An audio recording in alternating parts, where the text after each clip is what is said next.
Oh yeah. Welcome to Wednesday. Whoa. Whoa. Wow. That's what There coffee you and have it. eggnog does. Oh, right. You said there's eggnog Yeah. in this coffee. Hold on. Yeah. If you hate it, do a spit take. It's good. Yes! Thank you. You're welcome. That It's was almost a, as if I love and care for you. it was a comedy fail, but a taste victory. This feels weird. I can feel the vacuum a little bit, but we'll carry on though. It'll be good. We believe that you're there We with believe in our Yeah. hearts. us. But we cannot see or hear you today. Chief is very says much too it's bad. just eggnog. I'm pretty sure it is just eggnog. No, it's just it's just eggnog and coffee Okay. and LSD. Thank you. Great. Grant Morrison Weekly. Wait, I didn't get one of these mugs. Now I asked. You said you were good. No, tea I didn't only. know this. It's okay. There's something Next in the time tea you'll too. say yes. Teach me, yeah. Which brings us to the most exciting thing happening today, Yes. which This is that sweater. I'm Mary Dallen, that's Matt Keith, that's Taliesin Jaffe, and we are joined by a very special guest. Would you please introduce yourself for the folks at home? I am known as Comic Book Girl 19 on the internet at large. And we have been talking about having 19 on literally Since before day the show one, existed. yeah, It's like what if this show does really well, we can invite like Jeff and Comic Book Girl 19. Like you've been on like our list of like have to be on the show. I like being a feather in your cap. We have been avoiding the X-Men specifically as like an attempt to like make Every sure this week was we're super just special. end up talking about the X-Men, and then we're like, we'll do Oh, a real good. X-Men episode. We'll do Later. a real X-Men Do it later. episode. Just yeah. How are you? How's your December going? Oh wow, it's been a topsy-turvy one, but I'm hanging in. I'm riding the wave. I've been going good. Trying to rest up while also managing like a large-scale like book shipping operation. So just Book having shipping? it all. Having Book it shipping. all. It's where you Shipping. take 2 books and you get them to kids. Who are you shipping together? Yeah. Who are you shipping? No, I have a book club. I have a book club, Watchmen Club that's coming up. And I sold this Watchmen box, and the other day, they was like, just make it- came in. Yeah. My That's holographic amazing. bookmarks came in. They're And so I gotta That's so rad. yeah, tomorrow I gotta go stamp and sign stuff, and then like try to get them all out before like the beginning of the year. And, yeah. I know you're We're paid. gonna start like reading in February, so I'm super excited. I'm gonna join So a you're book club. very much on like we are on the same mission train, which is that you are getting people to know and appreciate comics as an art form, and these stories that we love, which is one of the many reasons we're so glad you're here today. Yeah, man, I just want people to read them. Like they're so good. Like just get in there. They're so good. They're so good. And So good. you also have a resource you created. A lot of the folks who watch our show are relatively new to comics. And for folks who might want, let's say, an introduction to the X-Men. Well, have I got a show for you. I have created 3 hours of X-Men documentaries called the Epic History X-Men series.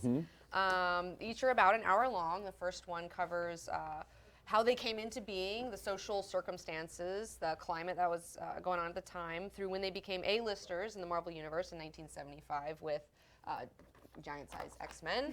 And Oh, look at that, and then part 2 and 3, part 2 is like the Phoenix Saga, and then part 3 is the Dark Phoenix Saga, and so we go through the whole thing, and it's pretty awesome. So And a shout out to Ken Wynn for today's Oh, yeah. amazing Ken Phoenix nailed it. backdrop. so good. That really brought it. Yes. And we, I don't know if we can. I don't know if they're on YouTube yet. I don't know if we can. I think we can talk. We're doing quick draws of his. Have they, Liz? Have they gone up on YouTube yet? No. Okay, they're gonna start going up on YouTube. You might get to see him drawing eventually. Facebook. Sorry, I'm saying it. On the Facebook. Yeah, Some digital landscape. Yeah, that's awesome. But yeah, we've been setting up a GoPro and watching him do it, and they condense it down to 30 seconds. It's really amazing. That's really cool. Yeah. We've been watching them behind the scenes at work, and they're incredibly beautiful. and There's to fun watch. stuff coming up. So, oh my gosh. I like shouting out when they can see you. Can they see you? They can't see They can't. you. Invisible Liz is here. You were trying to be sly, Amy. Well, you should pick That your is. audience I was more gonna say that is wisely. so off-brand for us. There's nothing sly about this. We are I a love mess. opportunities to shout out Liz. Thank you, Liz. I'm also- This is the best. Yeah. So, we called this episode Uncanny Xmas because we like terrible jokes. Yes. And because in my heart, you don't know that this is why I vote that way, but because the X-Men are a gift that we get every year of our lives. And that is my segue to the other very special thing we need to address, which is that speaking of sly and stealthy things, We were a critical fail on our sly. no, but you know who's really sly? You all, you generous monsters. Because I honestly can't believe this. You got together and you secretly, without any of us, right? Am I like? I'm not the didn't only know- one who had no I didn't idea know this was anything happening, about right? it. I had no idea. No, I mean, like, I'm to be fair, very gullible, but no, I didn't know anything was happening. Well, and I still don't understand what Discord is because I'm almost 40. I think that's the only explanation I can find. But all I y'all on assumed the it was some Discord, sort of all Eris the cult. Wednesdaisies, they named themselves Wednesdaisies. It's the best. Wednesdaisies. We are all Wednesdaisies. They're Wednesdays. They're adorable. Got together, and someone explain this so I don't just weep. I like they got together and sort of organized this insane charity drive that I'm still trying to wrap my head around. That we found out about, and like 12 hours of I mean, like we got the details of all the people who raised money for us, and it's So you all got together and you decided to give us a present, and you picked out the best possible thing you could have done, which was that you all got together and raised over $1,000 for the Hero Initiative. The charity that works with older comic creators, because comic book creators survived an industry with very, very poor labor conditions. And they don't have retirement plans and they don't have insurance. And the Hero Initiative is an organization that exists to sort of help folks who are veterans who made all of this stuff that we love and care about to kind of ease their journeys a little bit. That's awesome. Yeah. That's really cool. and So yeah, they started with a goal of $100. This letter comes from Olivia, aka Meaning of Night, who helped organize, I think, this whole thing. I think it was her. She may have suggested it in the spirit of the Geek and Sundry to collect the money for a comic book related charity. Everyone jumped on the idea. We chose to support the Hero Initiative, a charity that provides financial and medical support to comic creators. And so in total, they raised an amazing $1,026 for the Hero Initiative and On With the Wednesday Club, and 551 of which was raised in the last 12 hours that they were running it, with the help of a mysterious benefactor who matched donations. I have no idea who. Wow. Professor X. The generosity, Batman or the generosity and kindness of the community astonishes me, says Olivia, and all of us, and we have you all to thank for it. No, that's specifically y'all. Yeah. We didn't tell you to do this. Yeah. For sure. So we have a list of donation messages and names. We can do them now or at the end, but like this is, there's nothing on here we can't show, right? I didn't check that one, but yeah. This is just a collage someone made of all of the donation amounts, and they're in different languages, and This was all my plan to make Amy cry. That's all I really. Seriously. That's why I lace her coffee and eggnog with LSD. this is $5 the if you're sweetest and the best thing. And there's so many like wonderful names on that list of people who Here, just come in all the time to. I mean, like, so many people. I want to, like, we should maybe make like a little title card with everybody or something. I don't know. Yeah. That would be awesome. And I should have checked with you all before we started filming, but do we want to like full out and read all this, or just share them with each other? Some of the notes might be a little personal, but Okay. but like just to say some of the name. I mean, like Van Twinblade and like Olivia BFG. I mean, like there's so many people who we should make like a card. We should make like a little cardy thing maybe. Oh yeah. Yeah. Deadly Pink Fluff says, thank you all for renewing my love of comics, and I hope my donation can renew a budding comic book artist's dream of making it big. Anomalous Bones says, I wish I could words good so I could say something nice. I think you worded just fine. As Raphael says, to the heroes who gave me the strength to fight when I was my own arch nemesis. Feathers Flight says, the Wednesday Club is my happy place, the bright spot in my week. Thank you for being so wonderful. Sinforia says, for those who grew up being helped by comics that in turn make them now and have become a lifeline for others, we're here for them too. Japan Rose, Lady Amphi, Type Error, PFW Scott, A. Cecilia, It's Four Color Lauren, Miss Sunflower, the one and 94. only. Johan Karasu says, Dr. Doom did nothing wrong. Librarian Liz said, let's keep those creators in pens and coffee. We are. Oh, Johan Carras says, okay, maybe he did a couple of things wrong. Okay, that's later I feel down better the about donation that. message page. Yeah. There's So a lot. Oh, lady. everybody yeah. pitched doing this at the end, and I was like, no, we should start with it. Except now I'm completely discombobulated. I was going to say, So- I'm very excited at the notion of getting you teary-eyed. I think that's it's really it's all anybody wants is to watch Y'all, you this snap was a the little bit. kindest, most wonderful gesture. Hero Initiative is always taking donations, so anybody who wants to join in, that would be amazing. But I'm never gonna forget this.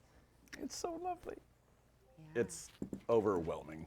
Thank you. Thanks, Internet. Yeah, thank you guys for reminding us why we like our little corner of the internet where everything is nice and just a little fluffy. No, the internet is an amazing place. I think a lot of people get down on it, but I think that it's filled with wonderful people who do wonderful things like every day, and I think it's a really cool place. So Yeah, the internet's like the rest of the world. It can be a shitty place, but it can be a really awesome, incredible place but I too. see With an people orange coming couch. together all the time, Yeah. like to help each other out. So. There's a lot of beauty in the world, and there's a lot of not beauty in the world. And sometimes there's a tin that's been covered in comic books. Oh, did we roll a 20 on the stealth that time? Apparently, I just suddenly got this.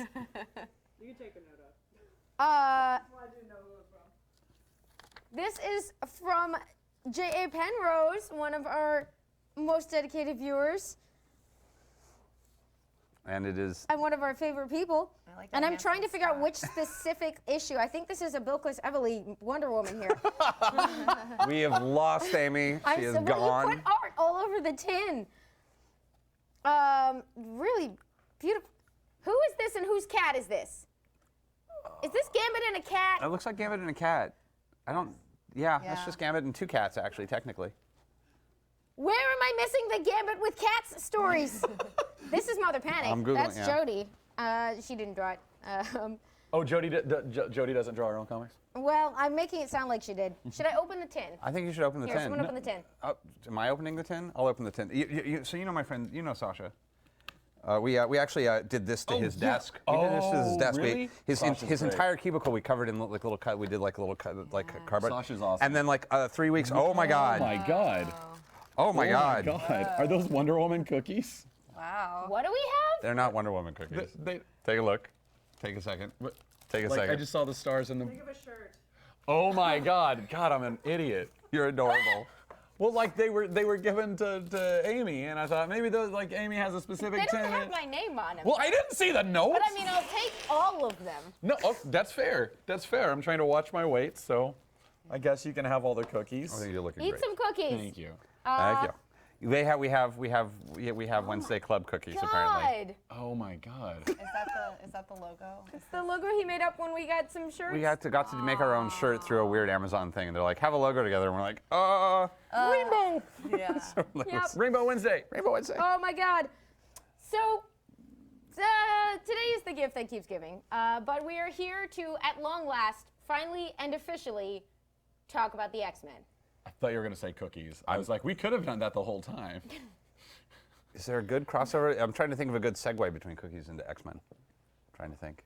I can't think of a good one. Cookie X-Men. There's a lot of blue furry people in the X-Men. Trying to think of like a I don't cookie know if issue. you're Like blue. Ice Man, Furry. Icing Man. Icing Man. That's a going. reach. It's a real reach. So, well, no, since okay, I got you here. I can do this Muppets now. are all Muppet. Like So- the Muppets are monsters.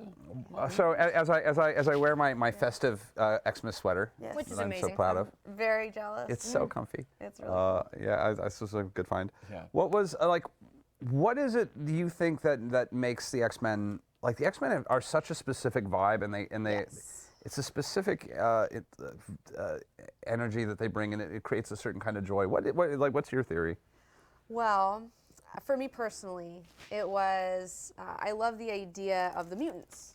That there are these people and, they're human beings, but they just have a little extra sauce, They're a little... A little extra something. little something in the genes, a little something. Who knows if, they're the next step in evolution or just another step in evolution, But I felt growing up like I felt very different, and I felt like I had some special sauce, And like when I found the X-Men, when I was like in 1994 when it came out, I was like, oh, like I'm a mutant, yes, like I'm gonna get power, like I get it.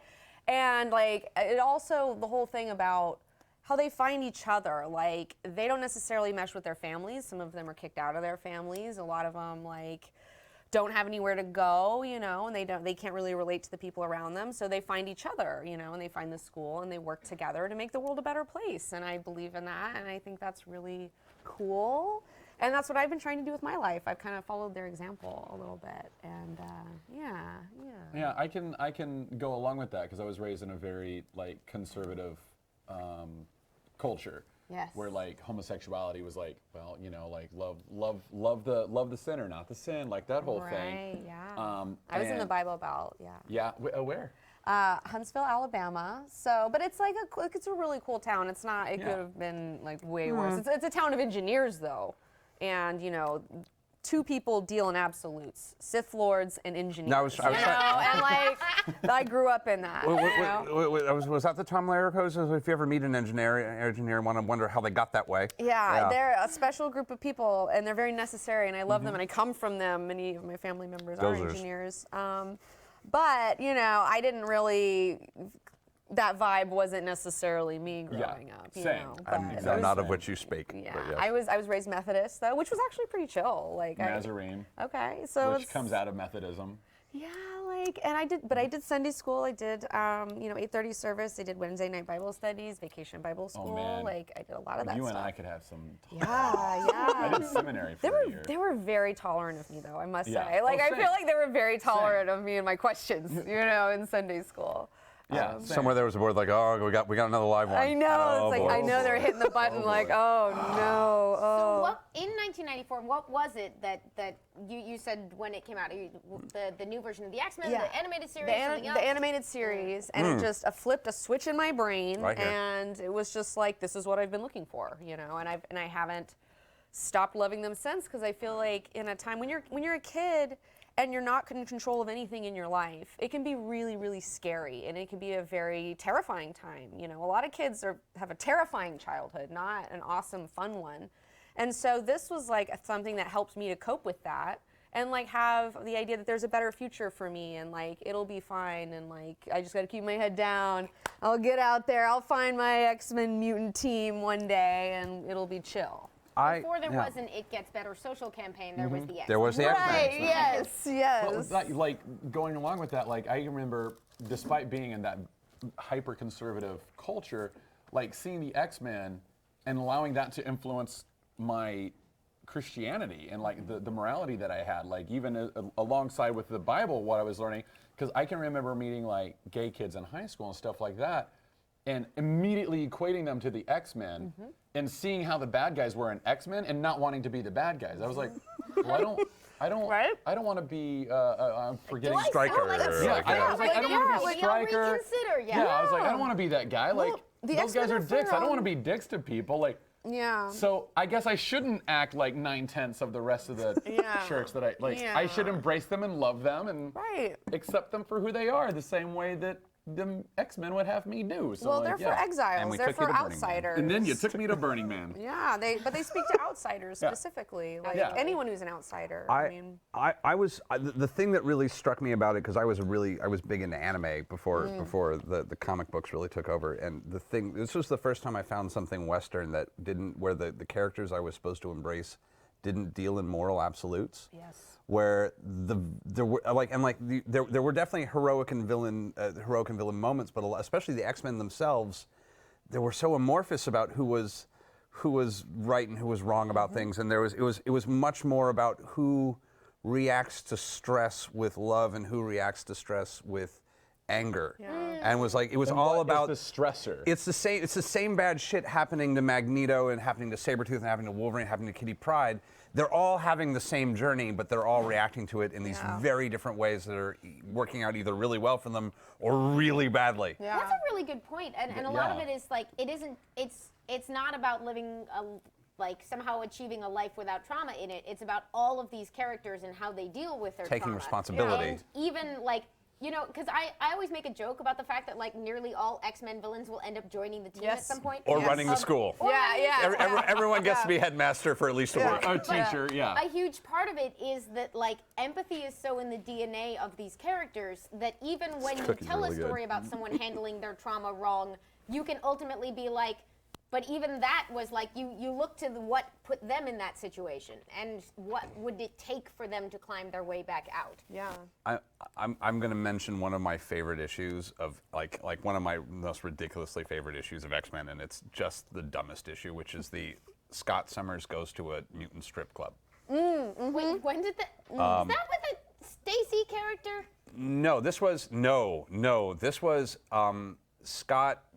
This was right after like things had gotten really weird, and he and Jean were on the outs. And He had been having a psychic affair Affair with with Emma. Right. Yep. And yeah. Scott goes to the Hellfire Club where it's just basically a mutant strip club at this point. And Wolverine shows up, and Wolverine's like, I got a thing. And Cyclops is like, I ain't doing this. And he's like, we're Yeah, going to have a like, drinking contest. And when I win, you're going to come with me and do this thing. And they just have, and like, it's just this great character moment. And one of the things that happens in that book is Wolverine and Sabretooth end up next to each other in the urinal. So good. And the Both rules drunk. of the Hellfire Club is you You can't cannot fight no matter what beef you have. But it's this great, it's this great moment of the two of them just like, oh, you're the worst. Yeah, it's like, no, you're the worst. Why are you so terrible? Right. And they're just drunk, and Scott is drunk, and Yeah.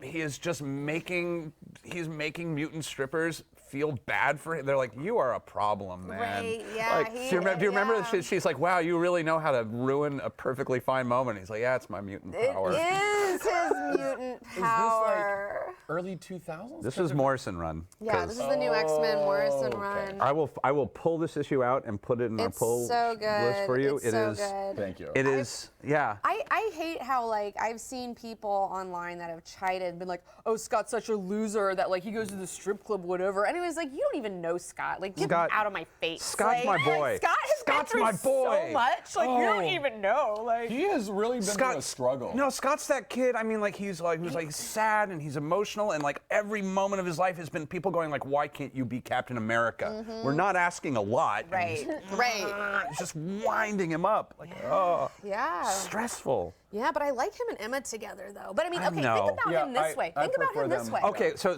wait, quick for our audience. Who is Emma Frost? Okay. Oh my God, that's where we're starting. Yes. Okay. That's where we're starting. They've seen the movies. All they know about Emma is that she showed up for 5 seconds as They like a don't little. remember It was played by That's Emma. January. I know That's they not don't. Emma. Thankfully, they never said the name. yeah. Doesn't count. Yes, Emma Frost is a reformed baddie. She started off as a villainess with the Hellfire Club. She was their White Queen because they're all chess themed. But The Hellfire she, Club's like a secret organization of power brokers. Power broker Yes. mutants. Yes, and she is telepathic, a very highly skilled telepath on the level. You know, she's not like Xavier Jean Grey, Is she she's not Omega? in- She's she's not. She's like one tier down. She's Yeah. like just a little down from them. What's Omega is like the super high power mutants who are like and world I threatening. would say like she's like third, Yeah. more of a third. lambda. You know, yeah, but she's A minus. still like you don't want to mess with Lambda. her. Yeah. You know, and Don't she try also to fight with any telepath. Just life advice. no, and She has done some bad. She has messed people up. Yeah, yeah, and she's had her own schools, and she's had all of her students die. Oh, God. Like, and I mean, she Like has twice. She has a secondary mutation where she can turn into diamonds, It's amazing. and then you can't get into her brain, but she can't get into yours either. Yeah, She's she loses. like that. She It's loses, and like she's she gets a just- little like emotionally stifled, like she Yeah, has the flu. she's just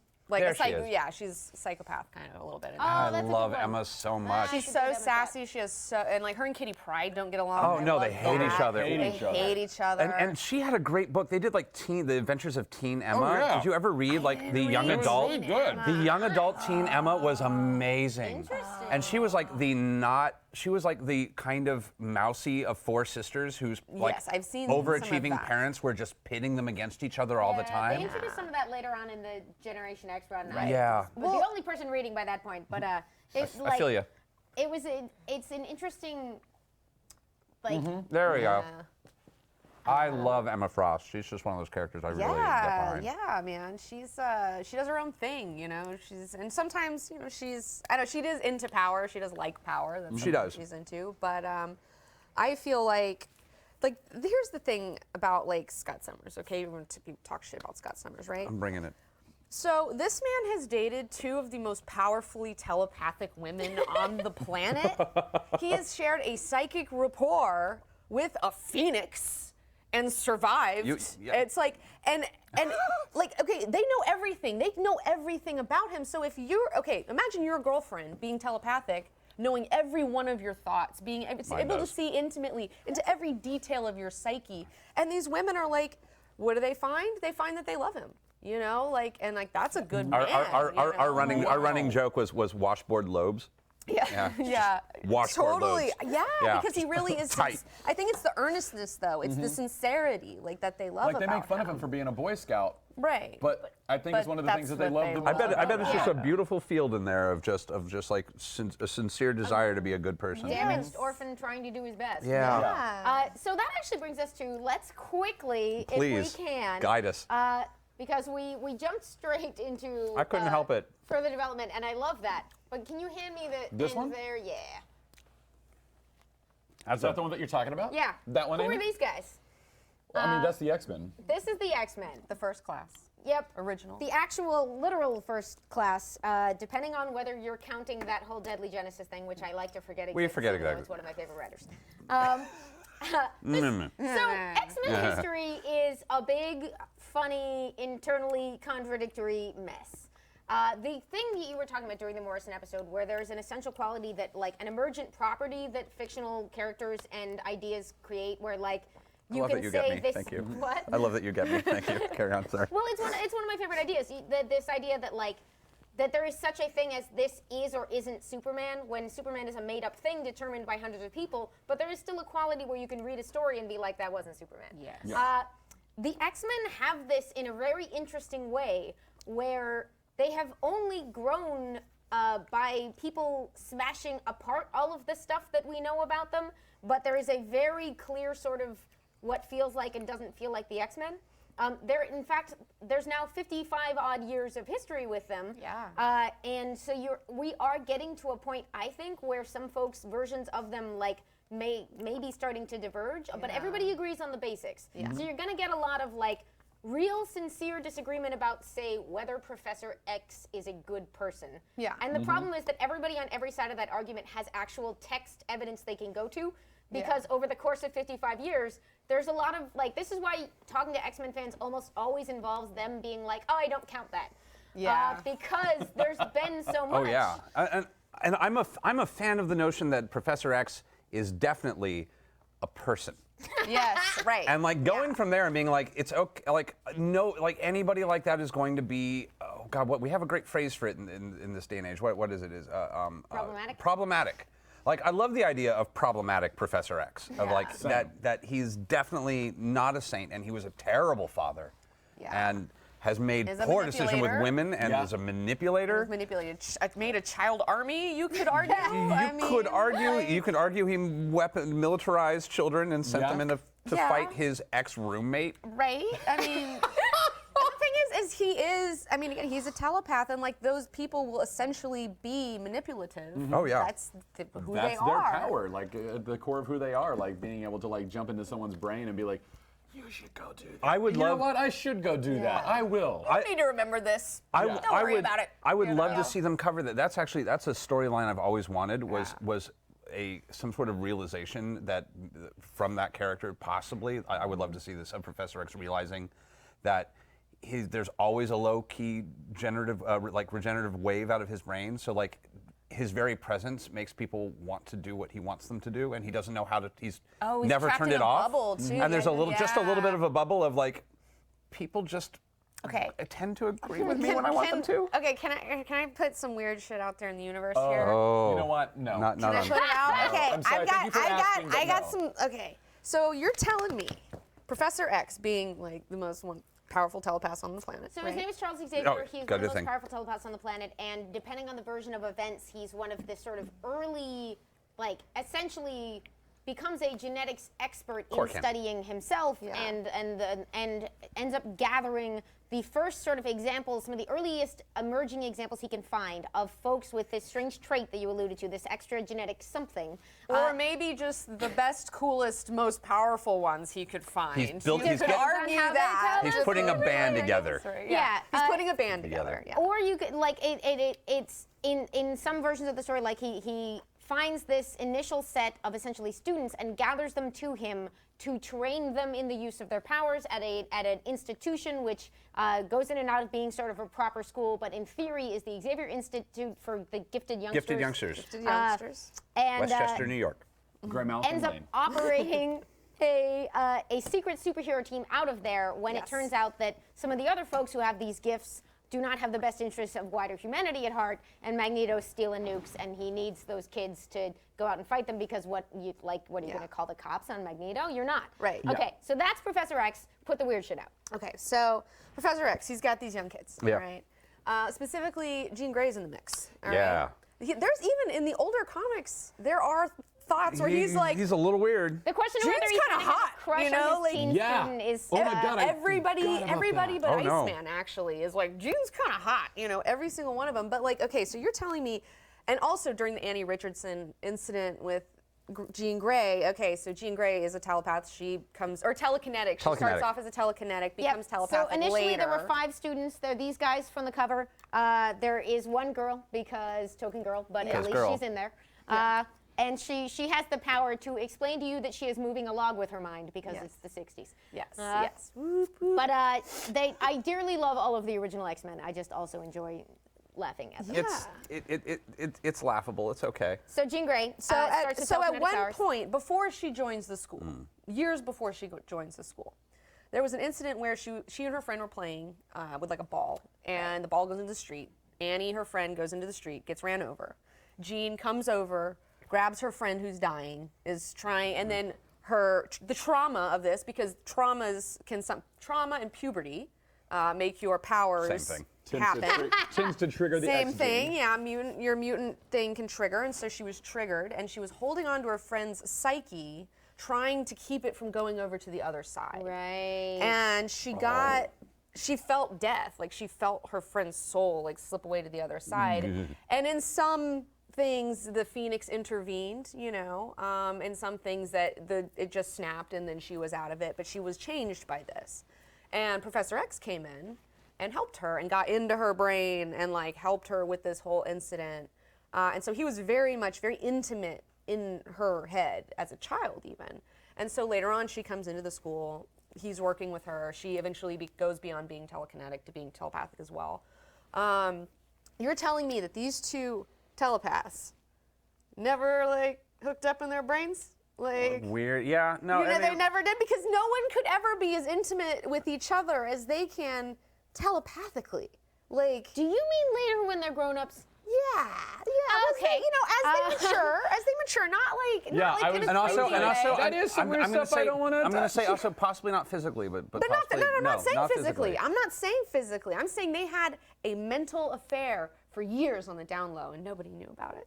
That's what I like to think. I in my want like brain. a tabloid thing to go around that's like what I want. 19 reveals, Yeah, like, long-held secrets. You know, Like, who else? Because I mean, No. who else? Like, can you have if you're mental adventures like, with like literally that? you have like this like weird thing that is definitely like this ability to emotionally connect with another human being that Yeah. only one other human being you've ever met has. and can Up connect to that on point, at that least, level. Yeah, it is technically the last two Like, telepaths on Earth. Communicate on that level. Oh like, man, that's. would they not ever like have some sort of? I'm gonna go ahead I'm and say literally that gonna is be an intriguing awake at idea, night. and then like land squarely back in the not all close relationships are sexual, and I have to believe that this I one would never almost. went in that I direction. will also go to say that I wouldn't necessarily even in my head like be painted as sexual. I think it's like something that It's doesn't just even have a name. Yeah, something Like deeply a deeply intimate. Like, vulnerable, That could be an intimate bond. in your connection, psyche, yeah. because she goes into his psyche at one point when Cassandra Nova had Oh, him all man, I messed up, love and that like book. she went into there, and so That's, like they've been That's the in each new other's Yeah, it's New X-Men. Yeah, it's the that's silent episode. stuff,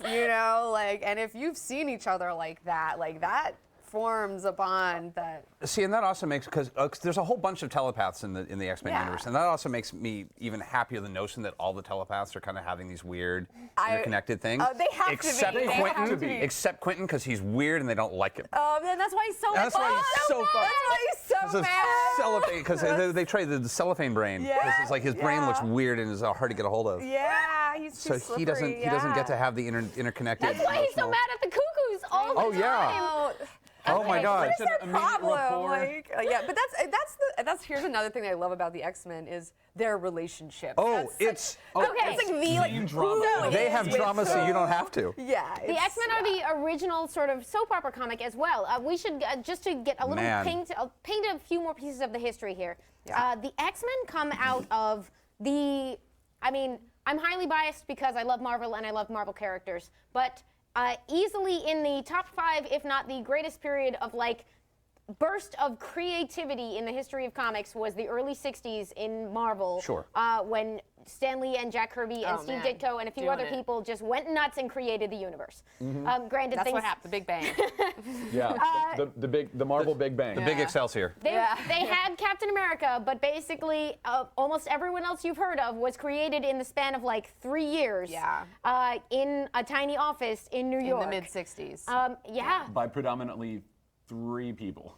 by Jewish mostly dudes, those guys. mostly Yeah. Jewish dudes, Yep. and some white dudes. Yeah. like just hanging out. Put him in a spider suit. just some kind of And He's a Spider-Man. Spider-Man. Of course, there's a strong call him argument to be Bugman. made by the fact that, like, you know, a couple of Jewish dudes who didn't feel like they fit in other places, Yeah. like Stan Lee using a pen name because he didn't want to use his real name on Right. unrespectable work like comics, Right. created the ultimate symbol of outsiders. Yeah. And it didn't make any of them Jewish. Come on, guys. Chris Claremont, who I think isn't Jewish, had to come in and bring the full agenda to bear. Chris We'll- Claremont. we'll Oh. get- yeah. Love. So let's see. Love. You steal my I heart. know. I have a son. I have a Claremont. crush on him. He honestly, no one has ever done what he did. We'll No, get. I'm that trying makes not sense. to No, get we're gonna ahead of get to myself. that. Yeah. Because the groundwork was laid. This is the early '60s. Oddly enough, most of the other comics are more successful than X-Men.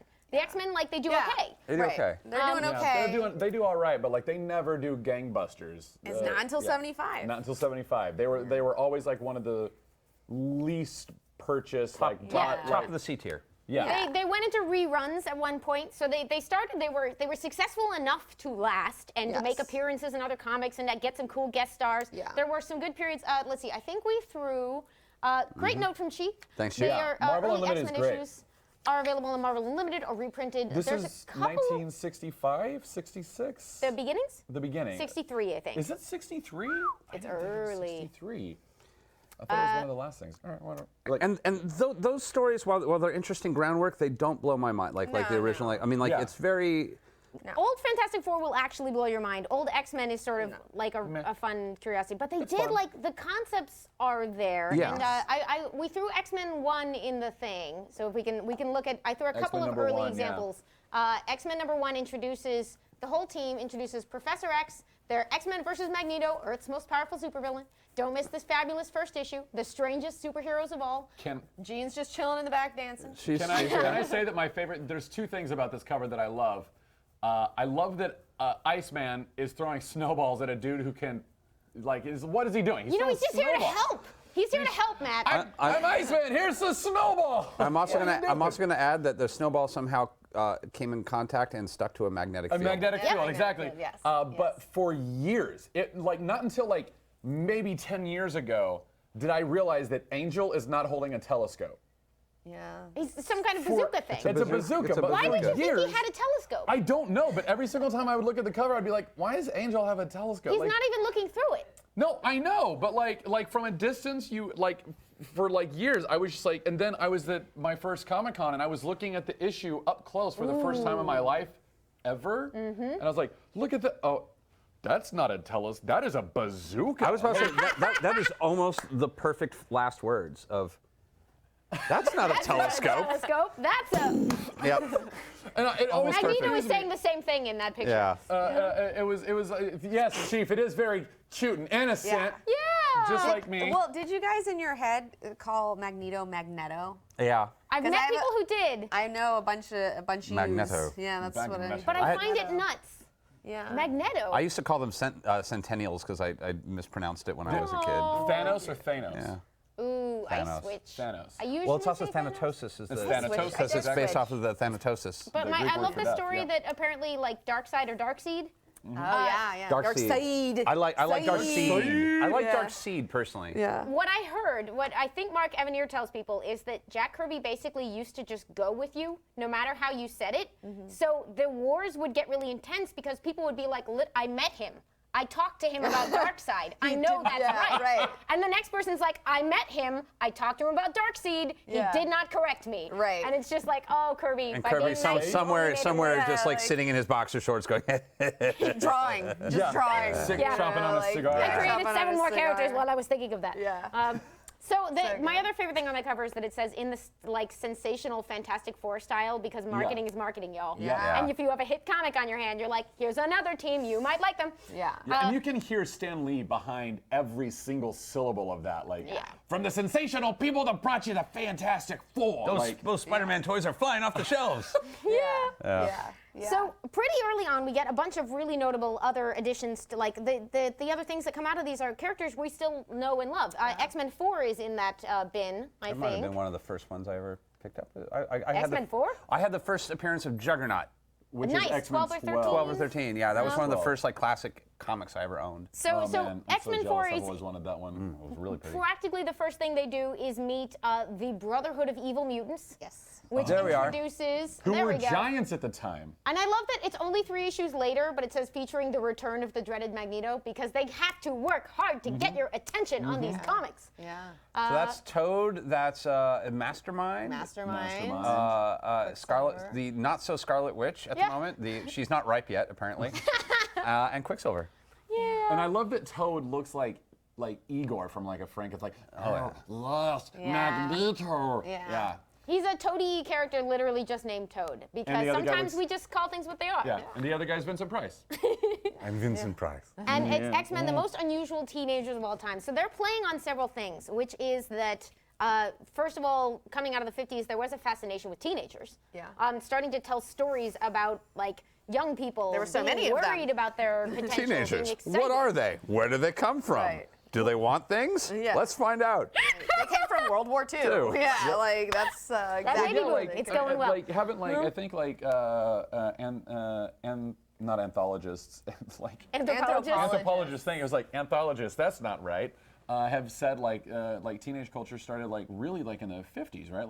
Like because of the baby boomers, like all that kind of stuff, like cultural Well, studies. in the 60s, right? it really, I think they started kind of taking started to over, launch, and yeah. like they're like, oh, we're not selling coffee. People are drinking Coke. Kids are drinking Coke. They don't want coffee, you know. Like they started like all the like McDonald's and all that Yeah. shit, like fast food, just Like teenagers were not a Took over. demographic to sell to until the 50s. Well, they were the largest demographic, Yeah. like at one point. They really shaped There's- America. The baby boomers really shaped America when they were teenagers. If you want to have some nightmares, there's a documentary about how these things came out called The Century of the Self, produced by the BBC.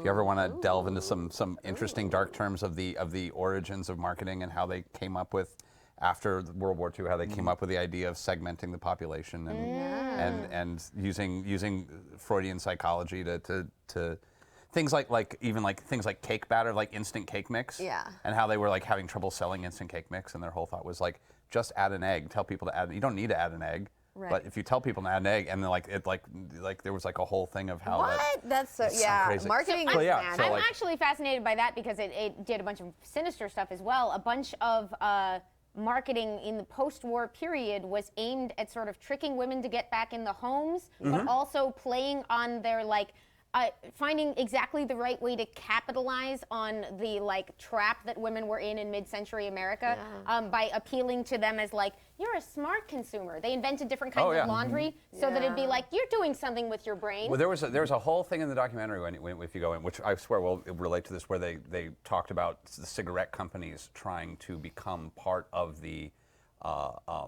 iconography of women's liberation. It is fucking fascinating. So not right. It is so man. strange. Like, it's a great documentary. So the BBC made it years ago. You can find it on the internet. It's great. But yes. So there's We're- that, and then there's what you alluded to, and what you talk about in your doc is the actual social background that informed a story which is about folks who are feared and hated by wider society or not accepted by virtue of some quality they cannot choose. Yes. The basic metaphor of prejudice that's built into the X-Men. Yes.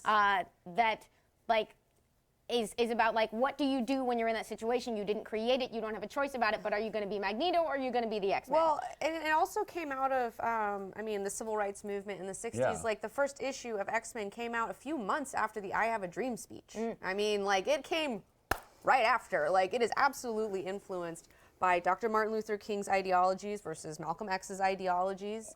Absolutely in Magneto. It wears it And, pretty plainly. It's pretty, like, it's totally there. And It's got sleeves. yeah, again, but it's like, but again, anyone who's an outsider, who's ever felt like an outsider for any reason, for any whatever orientation, color, whatever the fuck, it's like you can totally relate to this.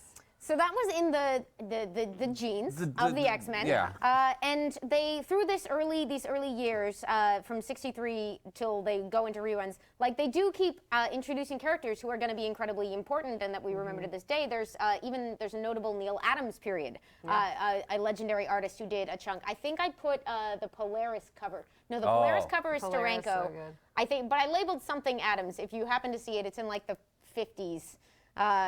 In that document. I need to talk to Chief about the best way to organize the documents because I just throw names on them and then I shout things and hope that it all works out.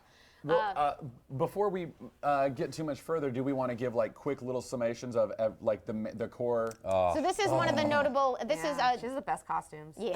God, I know. This is Lorna Dane, aka Polaris, drawn by Steranko, either that or defaced by Steranko on this cover to X-Men 50. I love Lorna. She's like in my mind she is like my friend who's just at like barely the tolerant level I have of the amount of drama I've allowed in my life. I'm like, yeah, I love you, but you're such a tire fire. Right, God. right. Oh, but I love you so you're much. so great. That's actually really And good. here's Oh, I love that. Neil And speaking of Adams, tire fire. a few issues later, enter the man called Havoc. This is Cyclops' brother, Alex Summers. Were you about to say we should maybe brief on the Just original X-Men? super fast, like who? Angel, Hank McCoy, Cyclops. Yeah, who are these guys? So this is the original team. We got. Let's start with the girl, Jean Grey. Jean the Great. Marvel Girl. Originally, yeah. We've already talked about her. Scott Summers is the one with the visor. Cyclops. Cyclops. He has concussive blasts that come from another dimension. There's portals in his eyeballs.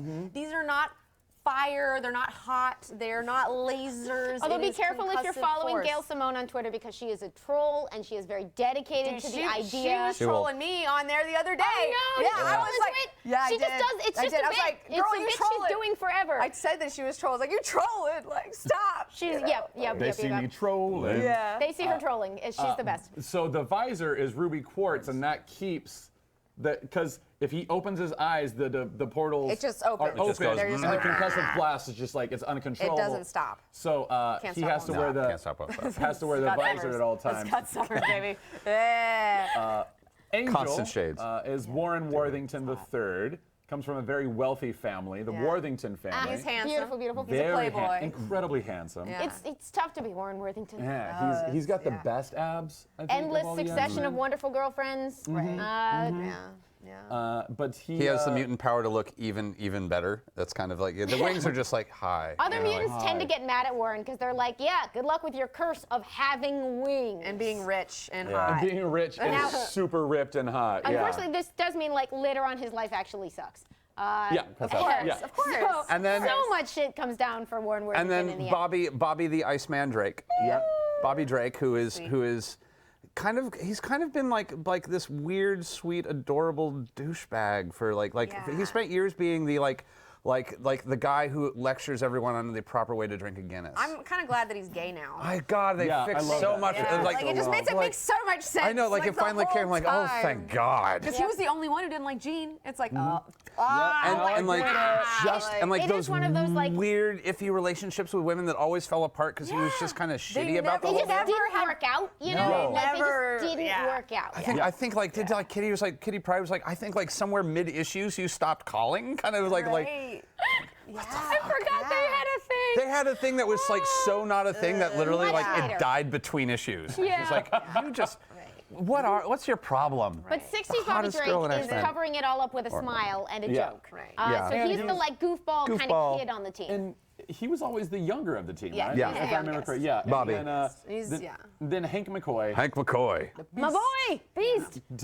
Tell us. Hank McCoy starts out as this guy. He's called the Beast because he's sort of like short and he's got these weird squat arms. Big And he hands and he feet. doesn't wear shoes because fuck They don't make shoes. shoes for- Yeah. No, shoes are a But he can tool of also repression. grip with Fuck them that though. shit. He's like a monkey a little Yeah. bit. He's a where bit it's like he prehensile can- with his feet, yeah. Yeah, he can do a little. He can like pick up things. And he was, and I was the thing that I responded to early. Like he is the one who sort of looks like a bruiser, but is the biggest nerd out of all Yeah. of us. big nerd. Total nerd. And like as a superhero, is the most successful as a superhero of this group. Like, Oh, like, yeah, he's an he's the Avenger. only one who actually went on to have like an appropriate and proper superhero career, as opposed to just being like one of the mutant kid. Like he That's joined the right. Avengers really early on. Yeah. He was like worked with the UN. He does tons of shit. Yeah. He's working it. Although lately though, man, he's really having taking a- a tumble. Yeah. He's like a lot Well, of people are mad at him. Been a His bad- time turned travel himself shenanigans. blue, too. He did. He So did how do did that he end to up blue? himself. He was. I can't remember the exact things. He was like trying to trick someone, and because someone had They stolen aren't very his specific formula about it. They're just No, like someone something had science. They were Someone after his had Lucky stolen Charms. his science Yeah. stuff, and so he was gonna go trick this other guy and look like something else and go in there so he could get his stuff back. And then it like blew up in his face, and then he ended up just being stuck like that. And he's like, "No, I look worse. Like no, like." And yeah. And then he was blue. And was it New X-Men? Was it Morrison's run where he Second started? Kitty mutation. Beast. Where he Yeah, started. Cat Beast. He started becoming love more Kitty like Beast. Eli, I was so Kitty mad Beast. about Kitty Beast for so long. No. and So now was it I, looks and then I normal to grew- me. But like I loved it because I love the idea of like having someone in that point who's like, I have to relearn how to use a pen because I don't have thumbs that work Right, anymore. And, yeah, like that shit was rocking. I have my a God. litter box now. Yeah. Yeah. And they Like- pulled kind of a Flowers for Algernon thing with him Yeah. during that run, Yeah. which is, as it turns out, is a great story to run on him, but didn't make me less mad about it. Yeah. Because they were hurting Did my you ever character. come around to not being mad about it, or were you I mean, always it's a good mad about story, it? and it was a good decision, and everything worked out. Well, they got rid of Kitty Beast though. Like nobody wants to draw him. No, I mean like they do it He's still. sort of It's in mid. He's in a weird place right now. He's in a real He's weird place. loosey-goosey. He's a little I will loose. say though that and this is incredibly biased, and no one will be surprised by what I'm about to say. I love what they've done with the new X-Men, where like specifically with Hank McCoy, that he's now starting to do sorcery. Oh yeah. Okay, so we There's Kitty eventually, Beast. Kitty Beast. 63, many years, many evolutions, circa like 2012, 2013. When did this happen? Maybe 2014. Yeah. Oh man. These guys suddenly became relevant in a more specific and literal way than they had been for a long time because for shenanigans reasons, they get plucked out of the past. Shenanigans.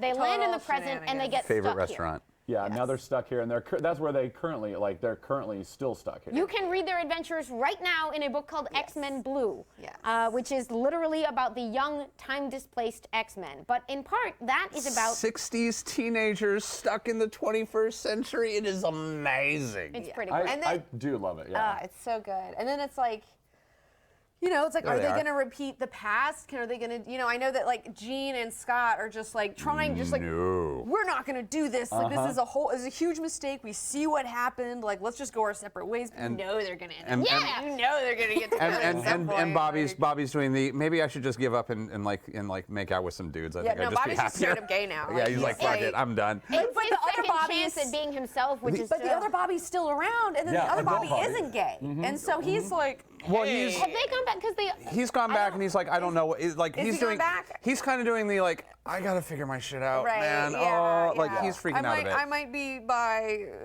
Yeah, he's figuring It's his shit fine, out. Iceman. Do whatever you want. It's cool. Yeah. I also admit I really liked these I costumes. love I thought those these costumes were yeah, really cool. and the fun Yes. colors and everything.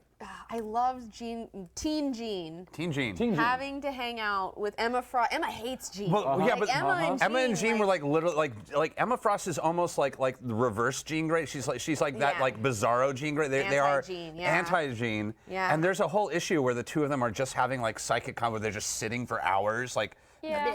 And then finally, by the end of it, it's just, oh my God, Scott is so pathetic. I You're like, I know. You're like, he's such a loser. I love that. Like the. it's so cute. It's interesting. I think for me, like personally, the prospect of peace and understanding between Jean and Emma is my version of the mutant dream. Yeah. Where it's sort of Oh. like no matter what your damage, no matter what people trained you to fear about yourself or resent in others, no matter how someone hurt you, if you can reach out with kindness to the people on the other side, like you'll be okay. Yeah. That's like symbolized in Jean and Emma for me. Oh, and Emma's such a weird character to write, and like I'm not like Bendis doesn't always nail Emma for me. Like Bendis is very hit and miss for Emma, but like when he finds something about her that's interesting, I'm always like.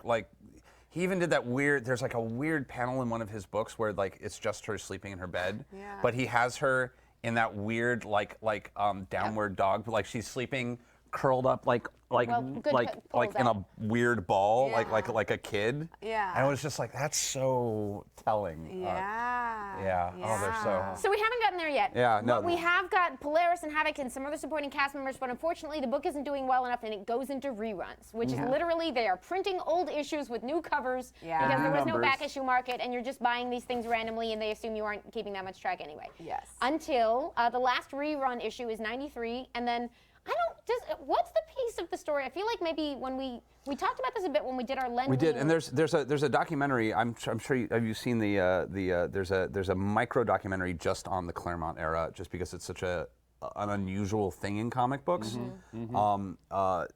That the guys who did the Warren Ellis documentary and Grant Morrison documentary also did a like 45-minute documentary just Nice. about how Chris Claremont's X-Men happened. I think I've seen part of that. Yeah, it's very short. It's So like, why did Giant Size X-Men #1, 1975, happen? you know more than So- anybody at this. I know. I'm staring know, at you. I'm I know. I'm like- breaking you. So the I know. story, Too the much story sugar. that I heard, it was that, and I think it might be in the Marvel biography, that Marvel Untold Tales? Yeah. Untold, yeah. whatever. So I'm trying to remember what I read there because it's been a few years. But from what I remember, X-Men goes out of print for like 2 or 3 years. Like they stopped doing the reruns at 93. They're out of print for a couple years, and this would have been around 73. I think that they went out of print completely. 71, 70, between 71 and 73. And then in late 74, early 75, editorial brought it back up. And Lynn Wein had just started there. Lynn and Marv were just starting there. I think maybe they were assistant editors or something like that. I can't remember who the editor was before Lynn Wein. I don't think it was Stanley. Anyway, they bring it back up, and Lynn Wein is like, you know what? I'll take a stab at it. And a few people worked on the story, but it was mostly Lynn Wein and Dave Cockrum did the art, Dave correct? Cockrum. Yeah. So they went back and forth on the story, created Giant Size X-Men #1. Huge seller, giant seller. I have a theory as to why it was a giant seller. I don't know exactly the Let's back pop this end. cover up.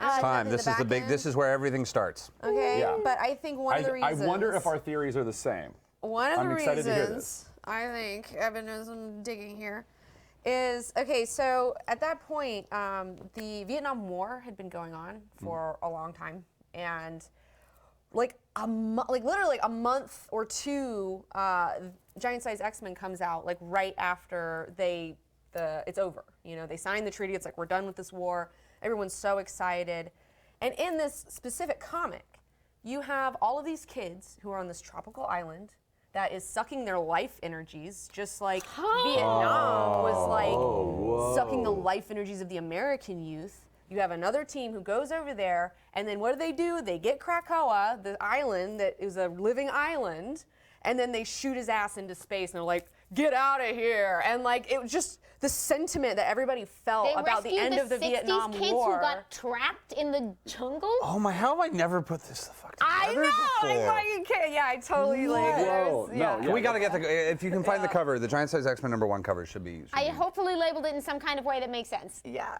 It's that's my theory as to Wow. why it popped off. It was just so relevant to the times, and it just like really whoa. echoed like the emotional sentiment of what was going on. So this is the other interesting thing that they do here is There we are. essentially there we go. Love it. I own this. And I'll I also own a say, copy. I'm like, what other superhero team looked like? Like No, they're see, that's they're my a theory. mess. That's my theory. It's a cacophonous mess of what the hell. I mean, like it's Yeah, and like their outfits don't match. They're all willy-nilly. They're all from different countries. and Yeah. it's Yeah. like Well, and what's that's happening? that's the theory that I have. Is that like you see that cover? That's a dynamic cover. You've got like it's very diverse. It in looks its like a villain characters. team. It looks a bit like a villain team, but the thing is, X-Men are supposed to be mutants. They never looked like mutants, like except for like angel wings and like slightly disproportionate body proportions, which is sorry. They don't look like red mutants. hair, which is just and red weird. hair. Well, it was so God, weird. it's so weird. But then you've got a dude who's metal from Russia. You've got a So, dude yeah, pop covered that in back blue. up. We're gonna go over Okay, this we're gonna scene. go. Yeah, bring it back up. We're gonna talk. Because I love the visual storytelling going on the cover of this book. I love. Because, and it's interesting I'd love to talk to readers from that time and be like, did any of you remember these guys? Because the old team is in the background. They are sort of, I think, monochromed out. Yeah, they're blue. They're Yeah. kind of just a And blue they're ghostly they're outline, panicked Yes. and they're afraid of what's popping out. They're like And- there's a pullback. First of all, they're advertising their 68 big pages because it's the 70s and times are not good. 50 cents, 68 pages, less than a cent a page. The original team is back there, and some new people are literally bursting through this page.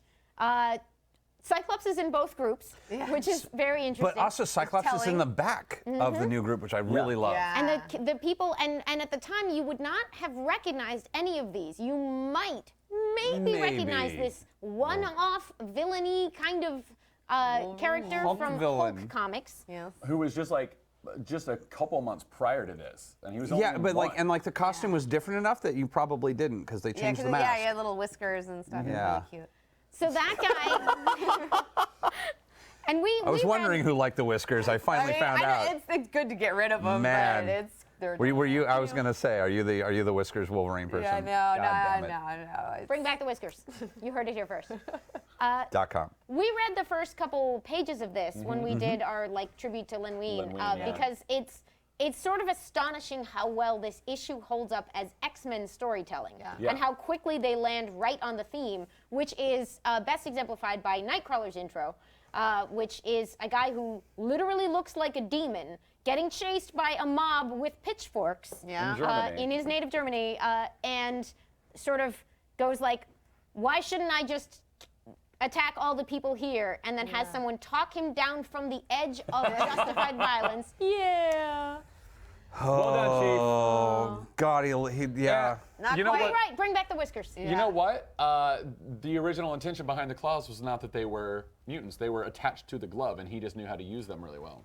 Yeah. Well, because the idea that there's claws in here doesn't actually make a Oh, lot it of makes sense. no sense. But like even in the artwork, you can see that like they're not really coming out of his hand. He looks like a Space Ghost villain. Let's be fair. Yeah, he Yeah. does look like a space ghost. A bunch of Space Ghost designs were done by Alex Toth, I know. genius comic book Love artist. it. Love it. Just saying. So it's not even that bad I a thing. love you that you know that. Remind me, I gotta show you Marisha Ray's Space Ghost costume. It's pretty spectacular. What? Oh yeah. Oh yeah, that she is the I'm already patron saint jealous. of the Super deep jealous. cut costume. Yeah. She's That's pretty amazing. good Yeah, at it. there's some deep Super cut jealous. photos. So somebody dress up as Whiskers Wolverine. Oh yeah, bring it back. But so they essentially you track Assets, in right. this episode, in this issue, Professor X recruiting a bunch of brand new characters and one that they are basically making up as they go to reluctantly join his team, including a couple who don't like. Who a couple of misleads, Sunfire and Banshee, who Banshee. aren't necessarily Yeah. going to stick around. Gets them all together because the original X-Men have been kidnapped on a living island. Yeah. I mean, not that they know that. The island that walks Like a Like a man. like a man. like a man. Yeah. man. But in Never the actually course of that, they make some really out there choices for 1975. Oh yeah. A sympathetic German. Yeah. A guy from communist Russia. Yeah, Yeah. that's the biggest deal in the Huge. world. Like, Yeah. and he's sweet and nice, and you like him. And Oh, he's yeah. just He's got like a giant heart of gold. I know, like, and he's yeah. just from He's like, a poet. So good. He Yeah, loves to totally. draw. Like he's so sweet. Everybody loves beautiful. Yeah, he's like, and they Little call him brother, little beautiful. brother. Everybody calls him little brother. Little brother. Yeah. So and he's the big one. He's little brother. He's so cute. So Colossus, Wolverine, a black woman. Yeah. Which it's 1975. You can unfortunately count on a hand or two. I think the other characters in comics. And that she's were, badass. Yeah. Yeah, she's one of the strongest ones. Yeah. Like absolutely one of the strongest and X-Men. such a character that has just become so iconic and was like it was such an iconic design. It was such an iconic and all of these characters have such an iconic design. Yeah. And there's so much energy and life in the designs. And there's nothing that looks like that. It's this burst of color and character that just doesn't exist yet. Yeah. Oh, Peter and the runaway tractor. Aw. Yeah. I That knew voice is amazing. saving his little sis. Yeah, his little sis who nobody thought would be a thing. Oh my God, it's Iliana. It's No, I can't hang. I know, man. She's so tiny. She's so sweet and innocent. She's got a kerchief. Yeah. This is the comic panel that you show her now that she's grown up, and you're like, remember this? Just shut up. She's just like, yeah, that's the most terrifying day of my life. Sure. Well, she went there to the were nine many more hells. I was terrifying days. about to say. Yeah, it got worse for her. Yeah, way worse. See, it's like She lived in hell for a while. It's the X-Men it was motto. It gets fine. worse. Yeah. So here's where the sort of we can dive as much into giant size as we want because we could do an entire episode just on that issue. giant size. But here's where the sort of miracle happens for the X-Men. We're talking about the quality of all these other issues, but somehow behind the scenes, Len Wein is like moving up to be more of a high-level editor. I think he was moving up to be a higher level editor, and then another one of their creative meetings going over the X-Men. They're like, hey, giant size is flying off the shelves. Everyone's responding. We want to bring back the X-Men now. Just pick the numbering up where we left off. It'll be fine. Exactly, 94. yeah. That's 94. not going to confuse people for the rest of time. And they're like, Len Wein, do you want this? And he's like, you know, like I'm moving out. Like I don't want to do that. I'm happy with what I'm writing. You know, who else wants it? And Chris Claremont, who was like, I think he was an assistant to Len Wein, not even an assistant editor, just an assistant. Is like, you know, I've always wanted to give it a shot. Can I just like write an issue or two? And they're like, you know what? Yeah, let's throw it to this kid. Let's see how he does. And then he never stopped. Friggin' history! And then he created, they were created, but then he made them what they are Everything today. you've ever seen on screen concerning the X-Men was Chris Claremont's. And he worked with them for how many? Over a 16 decade? years, I think? Yeah, it was. It's one of the longest 16 runs on a company-owned book. It's almost unheard of. And he created this whole, many of the mutants that got. Yeah.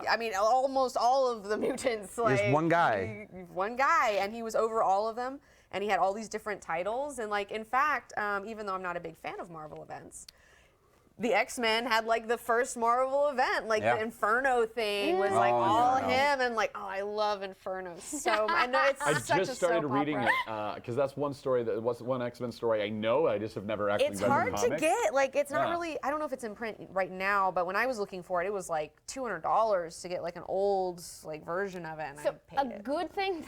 Well, A good thing they're doing now to add to the reprint options. Every few years, it's only been standard to keep work available for going on 20 years now. So we're still kind of evolving the in what way will we collect things and make them available?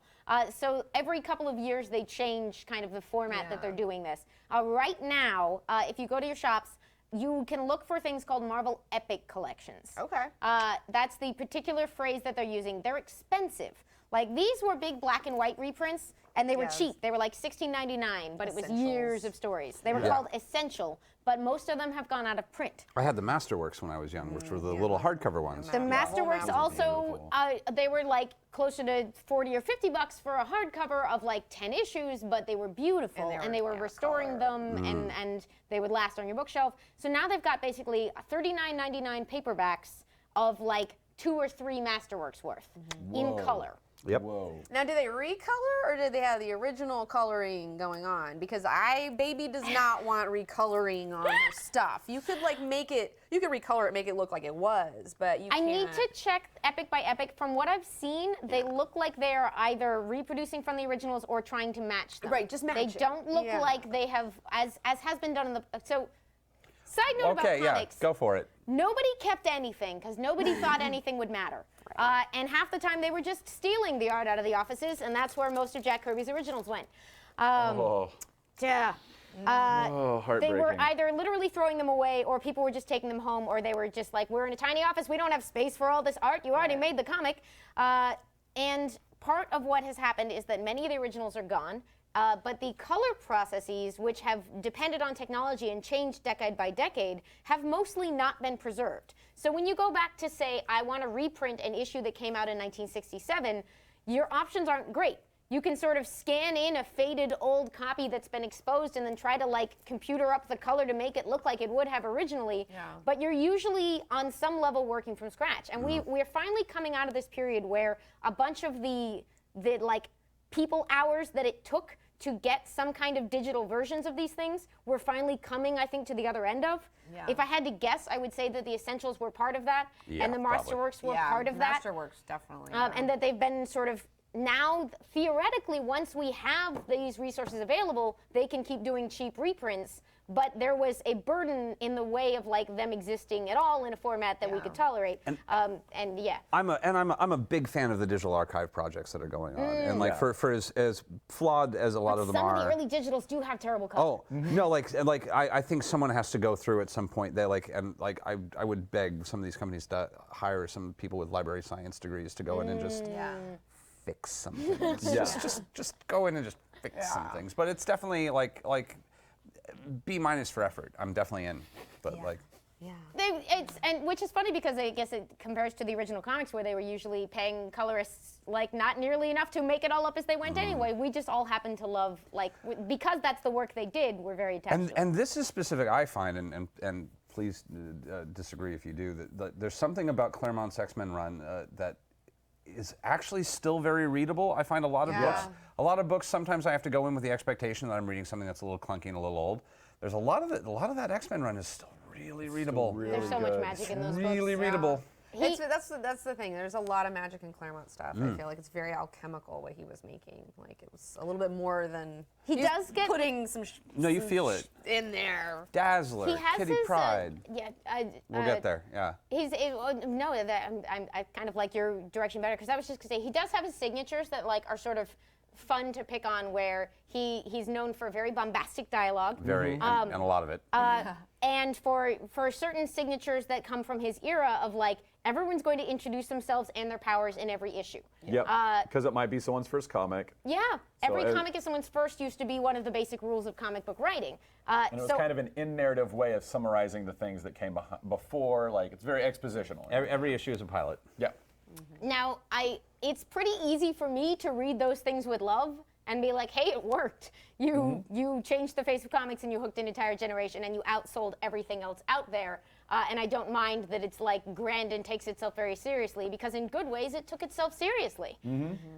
So yeah, let's talk Claremont. No, and he did the two characters that just like ruined expectations for both gender for every gender of every, which is Nightcrawler and Kitty Pryde, because either you wanted to be one of them or date the other one, and it didn't matter which way it went. They were just they were there. You're like Some of us were just Nightcrawler and generally Kitty fine with Pryde, that, yeah. or both. I've never met anybody who's neither. You're either Nightcrawler or Kitty Pryde. Nightcrawler. Yeah. Nightcrawler. Yeah. Nightcrawler's my boy. Yeah. Kurt Wagner. I'm not picky. I've told the story before, but like Nightcrawler's why I even got to read comics was because Yes. my mom and dad thought like they kind of fell more into the Wortham camp, like even like so many years later. And then I had a friend who was like, "Here, read this X-Men comic. It's really cool." And I was like, "All right." And I read it at school and saw that Nightcrawler was a Catholic, and I was like, oh, "He's a Christian? Can I borrow this comic?" And I brought it home and showed my mom and dad, and they were like, "All right, we'll let you read the X-Men." Yeah, I was actually just talking to someone at ArcLight.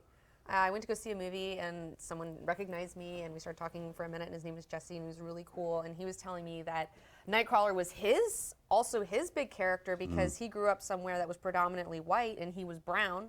And he was like, "Oh, this guy is like," like he really related to that, and it was just awesome. like.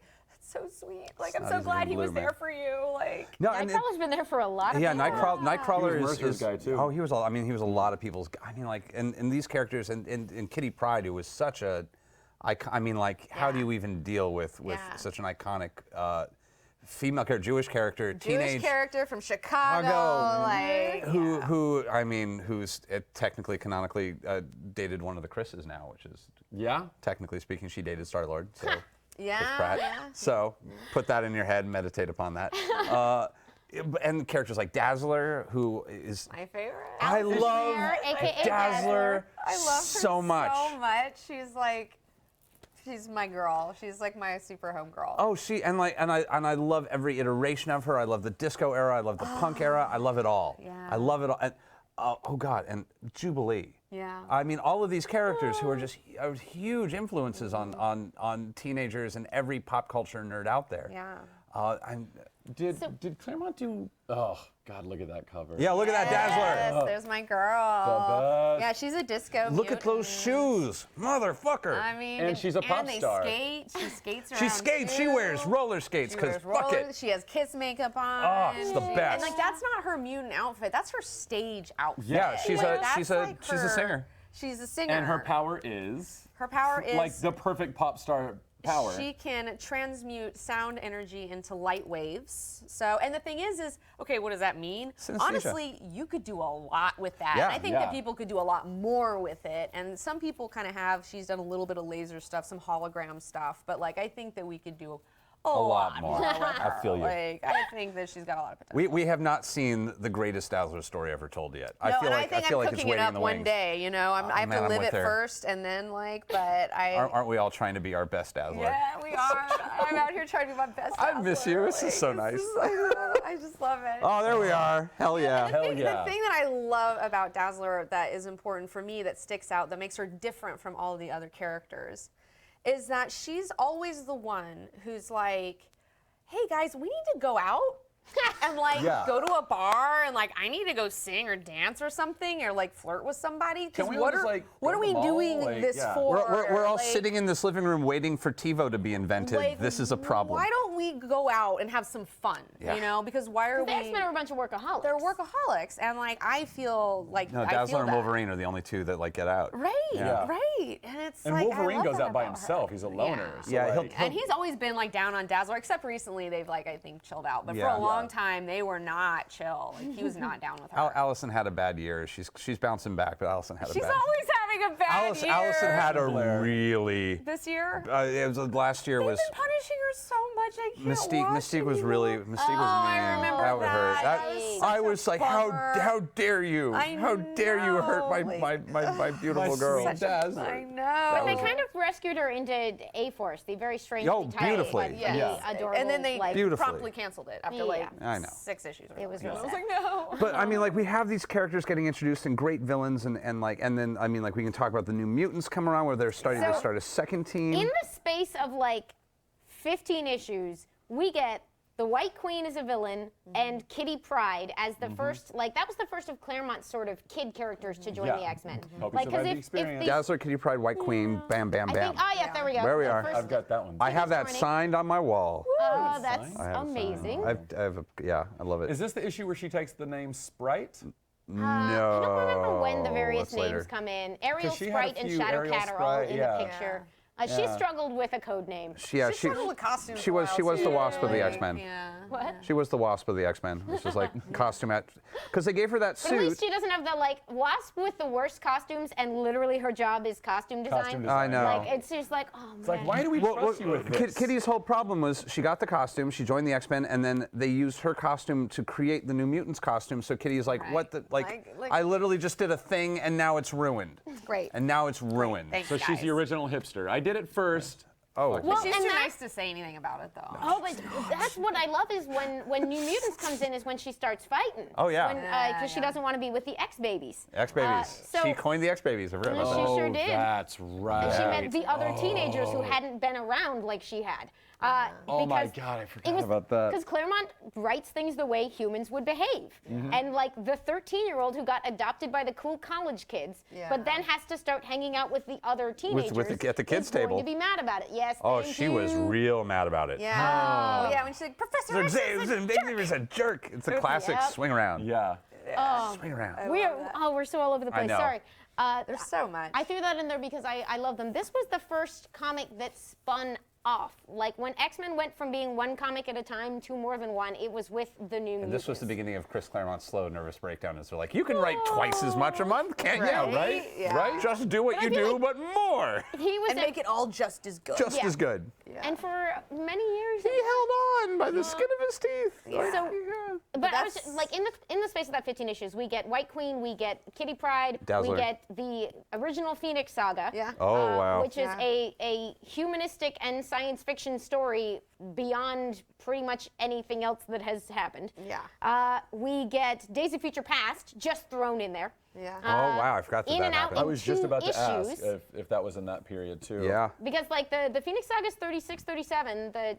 or and then we get. Well, it's not until it's like 76, 77 is when the Phoenix Saga starts, and then they're broken up for a while. The teams are broken up for like almost 4 years, and it's not until 1980 that the Dark Phoenix Saga happens. Yes. So like there's between like 77 and like 80, there's There's a ton of adventures in there, but I think when we get to 80, we get to the like. That's when, Phoenix like, on the Moon, the final showdown, wrapped it, and that happens sort of back to back with all of like the introduction of Kitty with a few issues after that. When Jean dies, that's when Kitty comes in. She comes in like right after Jean's Right funeral, and like Everybody's all depressed. Everyone's depressed, and like she's Scott like, "Hey, leaves. what's up, everybody?" He's gone. He's like, I'm out. Like, and she's like, Hey, how's it going? Like. Storm, who kind of has just lost her best friend, ends up sort of adopting this kid who's from this completely different side of the world. Yes. They're doing ballet classes together, right? Well, I don't know if Storm actually takes the classes, but like she this just is a is, like, period of hanging. time where Kitty's Storm training. also helped Yeah. recruit her too. Yeah. Like when they went to Chicago, like they went to recruit her. Yeah, Storm was on the And Storm was recruitment there team with for her, being Kitty. like, "Hey, this is for mutants. This is what you are." It's a very and so nice they school. It's connected, got cool. like very And early a on. sophisticated. Yeah, show. they went out for pizza if I recall. Yeah, there had some like, and then okay, so I remember this is so stupid. You have Peter and you have Logan, and they're in the back, and like Storm's handling it, and like Logan's over here like looking at like the Penthouse comics, and Peter's like, oh gosh, and then the store owner's like, are you gonna buy that or are you gonna read it? And then of course he starts getting in a fight. And Peter's like, no, don't get in a fight, I don't Logan. read Like, them. oh, it was so good. It was just Truly like, antisocial Logan was like And a like lot and the of fun. burgeoning like adorable relationship between Peter and Peter being like, Peter and Kitty, and seeing Kitty the being like, porn comic, oh. which We should just throw out here right now is one of those like it's a very dear relationship to all of us, and it was circa 1980, and she was 13 and he was 19, and we should all just sort of. They didn't hook up. They just had crushes on each other for many years. was Chase, and it Thankfully, was they were sweet. fictional, so it doesn't matter. No, but it is fine because it's also Everything's fine like if it's fictional. he was younger a little bit because he had been raised on a farm. Yeah. Like I Yeah. felt like he was like a little bit of a late He bloomer. was so sweet and so innocent, and He the was last very thing he innocent. would ever do is take advantage of someone. And Right. Kitty is so awesome and lovable that you can't You're like, help oh empathizing no, with their it was connection. adorable. Yeah. And then you just, you don't pay close attention to exactly how old people are in comics. It usually won't No, pay off. we ignore it. Even in the issue that we looked at last night, where last week, where Kitty Pryde was left alone for Christmas. Like when Peter comes back, she's like, "Peter, you're home," and she kisses his cheek and he blushes. He's like, 'cause he's "No." shy. It's so cute to see this giant man just like, oh boy. Yeah. Although I just got a bunch of the classic X-Men deals where in the back of these classic X-Men Oh, yeah. reprints, they have these little supplementals. And I forgot this picture. Oh, I love that one. It's so good. Who's the artist on that? And I was reading this one supplemental, and I think it's about Peter losing his virginity, I believe. No. Yes, they're in the Savage Land. Like there was these girls that were jungle girls hanging out. There was a T-Rex attack or something. Like you do. He handles Savage business, Land. but one of the girls dies. Like one of the girls dies, and then they have like the funeral for her. And then the two friends come up to him that night and are like, "Hey, like, thanks for trying to help our friend. Like, let's hang out." And he's like, "Is this okay?" And then they're going by Logan. Like these girls are leading him away, and he's like, "Do you want to come, Logan?" He's like, "No, I don't. Like, I'm not gonna cramp your style." No, this And is it's fine. definitely inferred that he had a night with those two ladies. Wow. And I was like, good for him. Like, he deserves it. Way to go, it. Peter. Way to go, Good Peter. work, Pete. Finally, the first. There we go, right there. Oh my God, Yes. Steve, you're amazing. Yes. Finally, someone has a good time at the Savage Land because there are no good times at the Savage Land. Finally, someone has a good time. It's okay. They're like, yes, this is totally fine. Silly boy, let us show you. Let us Oh no. show you. And then- Oh no. Now I'm blushing. This He's is terrible. also on record as one of the first times that a crossover totally messed up someone's emotional life. Yeah. Oh yeah. Because he'd had this very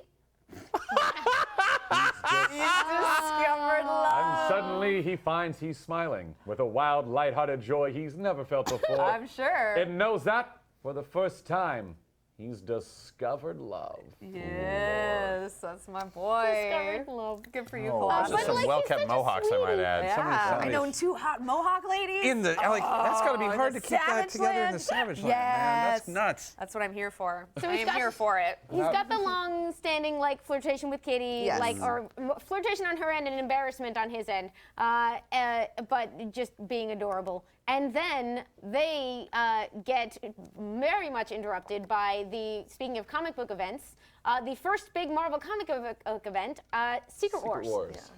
They pluck everybody off planet, and they give Colossus a romance with somebody who lives on that planet, Yes. who then dies. Yes. I can't remember her name. No. Yeah, and he comes back and he's like, I can't be with you, Kitty. I'm still in love with this other person. I'm in love with this other. And And yeah, the impression from I've gotten Battleworld. from behind the scenes interviews is that basically Claremont was pissed. But because they had done that, it wasn't Claremont's style to be like, I'm going to pretend that didn't happen. He's like, well, that's in my story now. Right. And then it's all about like the heartbreak Colossus is feeling. And there's a very famous issue that I love where Wolverine and Nightcrawler take him to a bar. Yes. All and my are favorite super X-Men mad at books him. are taking him to a bar. Yes. Like, take him to a bar. They confront him over breaking Kitty's heart. Yeah. Because they're like Logan's they like- all have Kitty's back. Logan's like, she's dead, dude. It's fine. Like, what is your problem? Yeah. Like, what is your problem? This happens all the Like, time. God. This happens to me X-Men, on a like- Tuesday. Like, get over it. And like, he just can't. I lost 7 best friends last week. I Like, know, and he was gonna fight him though. Like that night, I think that Wolverine was planning on fighting him, and then Nightcrawler was there to referee and try to like keep it cool. Oh man, the boys. But then Oh, while the they're boys. there, they Oh. run into Juggernaut. and like Peter accidentally throws a beer on him, and then I love how Juggernaut's like, "You X-Men are always ruining it for me." Like, and he's just like, "It's my night off." Like, and then they fight, demolish the whole bar. Like, There's a weird thing, by the way, with X-Men characters that are not as true with other comics, where you just want to refer to them by their real names all the time. Yes, right. So it's like I keep on like, yeah, Kane's a Yeah. jerk, but Yeah, like, I no was- one knows. in like, my head, I was like, yeah, I'm not poor hearing Kane Juggernaut, I'm Marco. hearing Kane Marco, man. Kane can't get a Marco. break. Yeah, and they get, but Kane's cool enough. He gives the bar owner a whole lot of cash to be like rebuild the bar because he's a villain. He's but a villain, like, not but he's okay. yeah. and but he he's needs, an he needs a okay place to go get drink. Other guy. He was than talking to Jennifer a Walters' girl, house. Like, Yeah. his whole deal got messed up that Yes, he night. dated Jennifer. Well, he was sleeping with Jennifer Walters very know. briefly. I know. I love that I know story. a jerk who holds that against Jennifer Walters, and Do you- it's like do you none know- of your business. Are you Actually- kidding? Like, if you're if you're She-Hulk, Who else are you gonna like? Yeah. Like that, I mean, that is Juggernaut. Like, that's a perfect that's a wild- yeah, like that's- enemies with benefits like Yeah. setup there. Yeah. Like Enemies with benefits. oh, I'm Well, into okay, enemies okay. with benefits. So, This is it. love okay, you. so another, I shouldn't be saying this. So Yes, you should. another hot like thing in my head that I want to Oh. be happening. Why isn't like Fan Dazzler? fiction with 19. I know, fan fiction. Dazzler and Black Bolt. She's literally the only girl he can talk to. Literally, the only girl. And they have a thing on the down low for years, you know, like that nobody knows about. Like, Dazzler and Black Bolt. Yeah, Oh my yeah. So how do you see God. this working for Well- for our audience who may not know as well? Well, okay, so I see this working where they just kind of like every year, you know, they meet up somewhere. She's on tour. You know, whatever. They meet up somewhere when he's got some time, she's got some time. Have like a Brokeback Mountain thing where they just kind of get to be They together. can't quit and each other, sure. They can't quit each other. They got to do this thing. Dark you side of the moon know? thing. Yeah, but I have like what I was thinking is that Medusa would find out, and then she would be like, "Oh, she's like scum. Like she's a court jester. Like why are you messing with? You're a king, you know." Yeah. And so he's got to finally like put a nail in it and be like, "We can't do this anymore." And they get in a fight. And he like starts yelling at her, and he yells at her so hard that like she transcends and becomes like cosmic Dazzler and just becomes a light being because he's like It's just like pure like vibrant. pure Yeah, all light. right.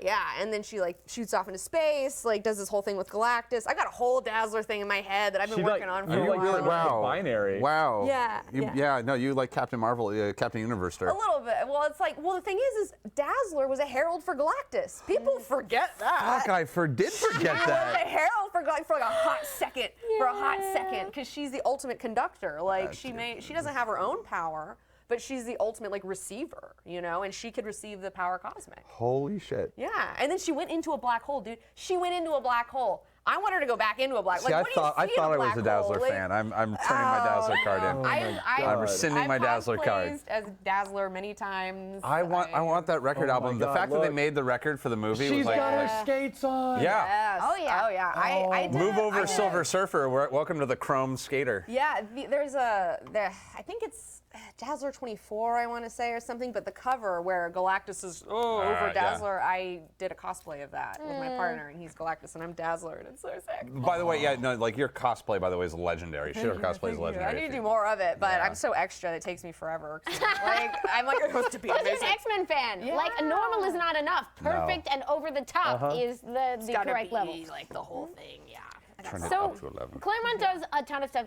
For 16 years, he shepherds this team. He's not afraid to change things. He brings people in. He brings things out. He has certain priorities that emerge over time very clearly, which is certain things like he's very interested in diversity. He wants the team to be global. Yeah. He loves female characters and Yes. wants a bunch of them around and gives them relationships with each other. Yes. Which is like cannot Beautiful, be overstated. how cool well-constructed that is. drama. Yes. Yes. And he also loves big superhero shenanigans, and like he's not afraid to try things like he sends everyone to space and makes up a bunch of space pirates called the Starjammers. Yes. So Love the the Starjammers. wacky cosmic side of the X-Men really comes out of this run as well. Certainly redeemed anthropomorphic skunks in my opinion, which was really something that needed to happen. I'm not kidding even the least bit. Like, oh yeah, there's some great characters in the Starjammers. We got the Morlocks. who Yes. are- They're not Starjammers. They're not the Star. I mean, like, who are the mutants who weren't pretty enough for the main team? Yeah, He the starts ugly taking- hobo mutants. Yeah, He hobo. starts taking that hobo metaphor and mutants. investigating the other sides of it. Like, okay, so if Warren The gutter Worthington punks. gets to live at the school, who else is out there who's handling their trauma badly? Yeah, and it's such a good metaphor for the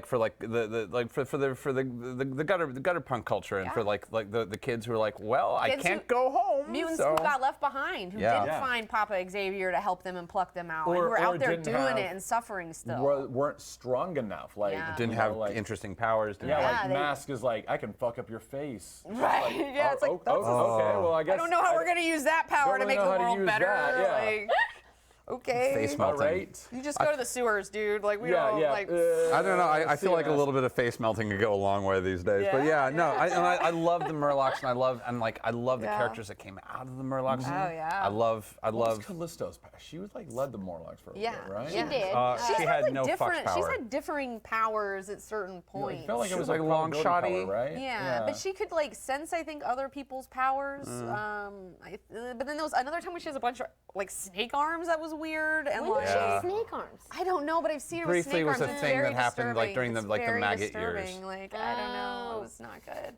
But We I love both when go, I love when maggot Storm years, yes. fights Callisto with the knife fight with like the the. knife fight. They literally So like knife West fight. Side Story each other in So like the in Morlocks the live sewers. in the sewers of New York, and they come into conflict with the X-Men, whom they sort of call like the pretties, because they are sort of like, look, we'll leave you alone, you leave us alone, but they, in the meantime, I think they've kidnapped Kitty Pryde and. Yes, They because have. what's his face wants to marry her, Caliban. and Caliban. Caliban wants Oh, her. poor yeah. Caliban. And like it's very much like if the X-Men are like the pretty things, the Morlocks are definitely like the extras from like Taxi Driver. Yeah. They're a They're nightmare. busted. And part of the reason that the story is remembered is both that they form an interesting contrast to the X-Men as a group, and everybody remembers Storm's confrontation with their leader Callisto because it was a defining moment for Storm, where Chris Claremont did what great writers do, which is he had established this character with one set of values, and he challenges like her most deeply held convictions, which is that Storm respects life on this just really crazy level, like always surrounded by growing things, and would never willingly take a life, but is put in this impossible position where to save the life of her, like practically adopted daughter, younger sister, Kitty Pryde, she has to one-on-one fight in a knife fight with Callisto. But she takes over as the leader of the Morlocks, but I think she leaves Callisto in charge, where it's like, look, I'm like, I beat you. She leaves the bleeding husk of Callisto. Right, yeah. But another thing about that in particular, too, is that Storm was claustrophobic. Yeah. That's something that people don't ever really explore or talk about in the movies, is that, she was the Wind Rider, but she can't. And when she was a child, there was an explosion in her apartments. Both of her parents die. She's buried in this rubble for days. And so she has claustrophobia, And in this, she's got to fight this lady underground in the sewers. I mean, when Jean and her first started hanging out, Jean was like, "Oh, hey, let's take the subway," and she was like, Nope. "No, girl." And Jean's like, "What? Like, what is your problem?" Like, doesn't even like figure it out, and they kind of get in a fight over it. So to have her like go down there and keep her cool underground and take like leadership was really cool for her. One of my and she didn't use her powers either. One of my favorite Storm stories, and I can't remember if this was in Fantastic Four. I think it was an X-Men comic, but was when Doctor Doom. Fantastic Four X-Men crossover. Okay, yeah. Doctor Doom kidnapped Storm. I can't remember why, and put her in like.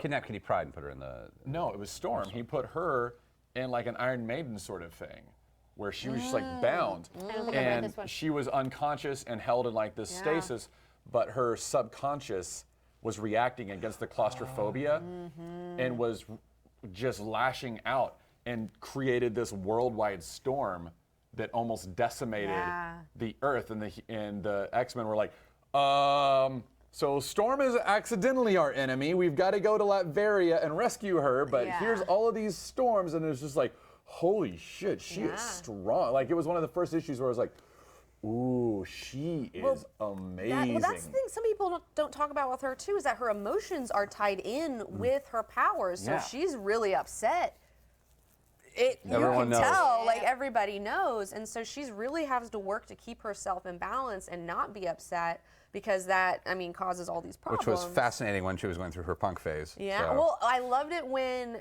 like, more recently, her and Logan were hooking back up together, and then they did the death of Logan. And I can't remember who, it may have been Beast, but somebody flies her into space so that she can grieve and mourn, and, like, there's a huge, like, Aurora Borealis that, like, goes, because she knows that if she does it on Earth, she's gonna hurt somebody. Yeah. And she has learned over time the consequences of like losing control of her power. There are a couple of very like of stories that are in the Storm canon. There's one called Life Death, which is where she's like, and this is old school comics, so you can tell an amazing story in one issue. There's Life Death and Life Death 2. Life Death is when she has lost her powers and is recuperating at Forge's apartment. Her and Forge together, by the way. It's so hot. Forge is I don't trust that boy. I don't either. But that's the thing, you can't. Okay. So, but what's interesting is Life Death, the original story, is her sort of trying to deal with whether she could go on without her powers, whether it was even worth it, which is really dark territory to take in for your superhero comics. But they, like, much later, they revisit, they use the title again for a story called Life, Death 2. And this is one of those things where, like, I'm sort of scared to revisit it because it's one of my favorite things of all time, and it's probably super bombastic and on the nose and, like, not as good as I remember it. But it was, I believe, from the Claremont run, illustrated by Barry Windsor Smith. And Life, Death 2 is the one where she ends up, like, going out into the wilderness and meeting up with a tribe and starts trying to gain their help, and essentially realizes that, like, when she makes it rain in one place, she takes rain away from somewhere else. Yeah. And bonds with these people and has to sort of learn from them, like, that they sort of have this, like, you know, I think it's like when the people that she ends up with, like, when a baby is born, one of their elders will sort of wander out and die, because they're kind of like, look, it's a balance. This is how we do things. This, I'm sure, completely made up culture. But it's an interesting, like, I have never forgotten it, because it was Storm learning about how she fits into, like, she can make the weather do whatever she wants, but actions have consequences. And it's a thing that, like, she carries with her all the time.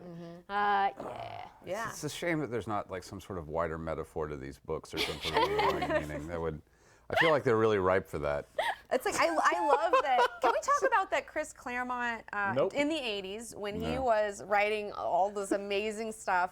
He was like married to a Grand High Witch in New York. Wait, what? Oh man. Yeah. I don't know anything about the dude as a dude. Well, and the whole Hellfire Club stuff comes Right? from. Oh man. Man, Oh hi, I'm so glad the you're here. Hellfire Club like is one of my the Phoenix Saga is like one of my absolute Well, I mean, favorite he stories. calls out the Kabbalah in the Phoenix Saga and says that she is Tifereth, which is the center, and that, you know, it's like, I think he Welcome to states- my world. Yes. So excited. Yeah. I'm so glad. That's why you're here. Thank you. It's so good. It's so good. And Chris Claremont was very much in touch with these occult ideas and was very much putting them and infusing them subtly, sometimes not so subtly. Dark but, Phoenix not so subtly, but other play, but yeah. it's in there, you know. It's And in there. then Morrison came in and was like, oh, let's inject that up. This and, wasn't enough. Yeah. Let's talk about the Crown of Catherine. Let's bring the whole thing up. And the they're like, white hot yes! room, the white hot room. Yeah, totally. Oh my God, the white hot room. Oh. So good. Oh. So good. I'm gonna need you to come back because I need so much more information. This is a wow. That's a lot. Yeah, Thank you for so just much. poking that I that know, bear. why That's did a I big do bear. that? Yeah. So okay. So I don't know.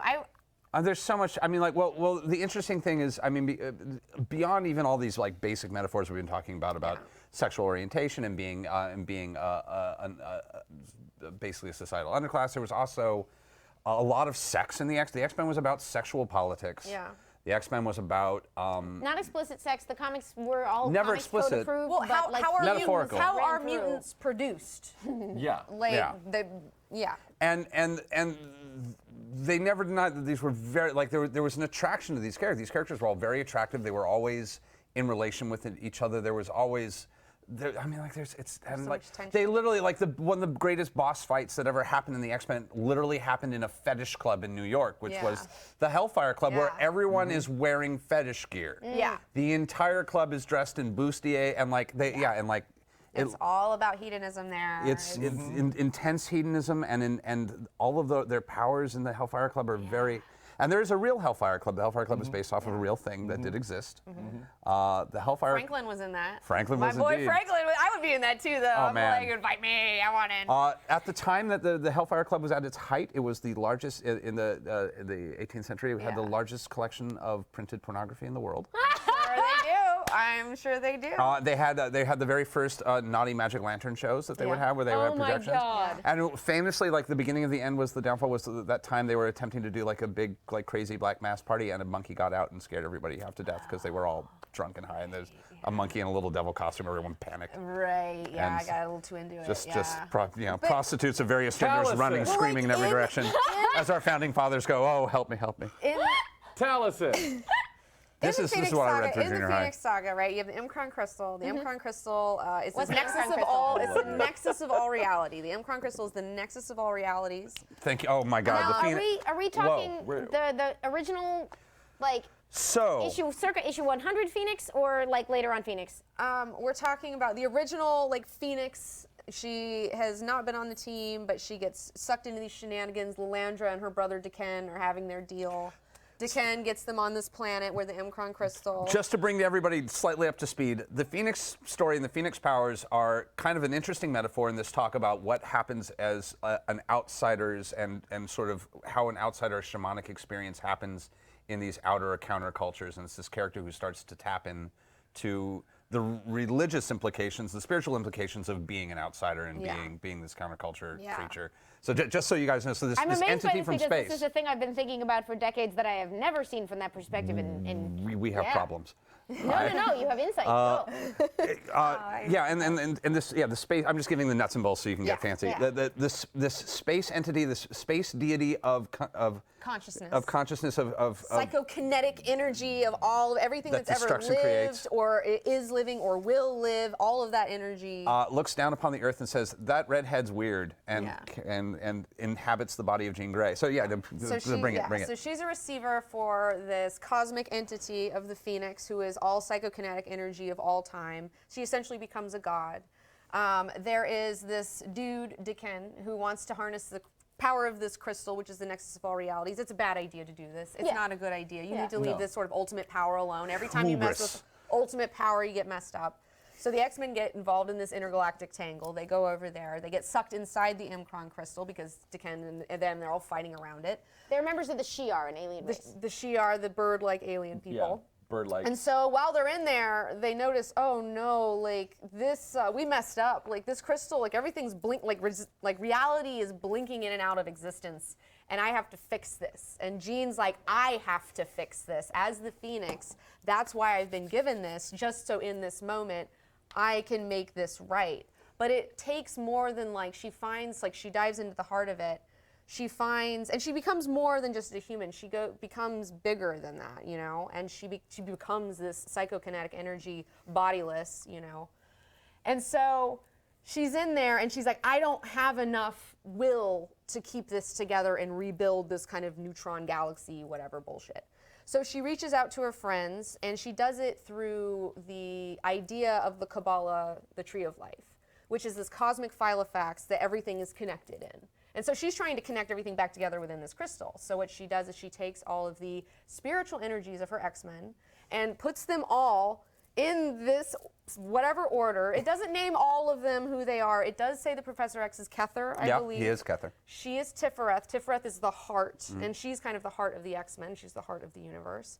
And so with all of their help and all their spiritual help, they bring it all together and make it to where the Omicron crystal is not.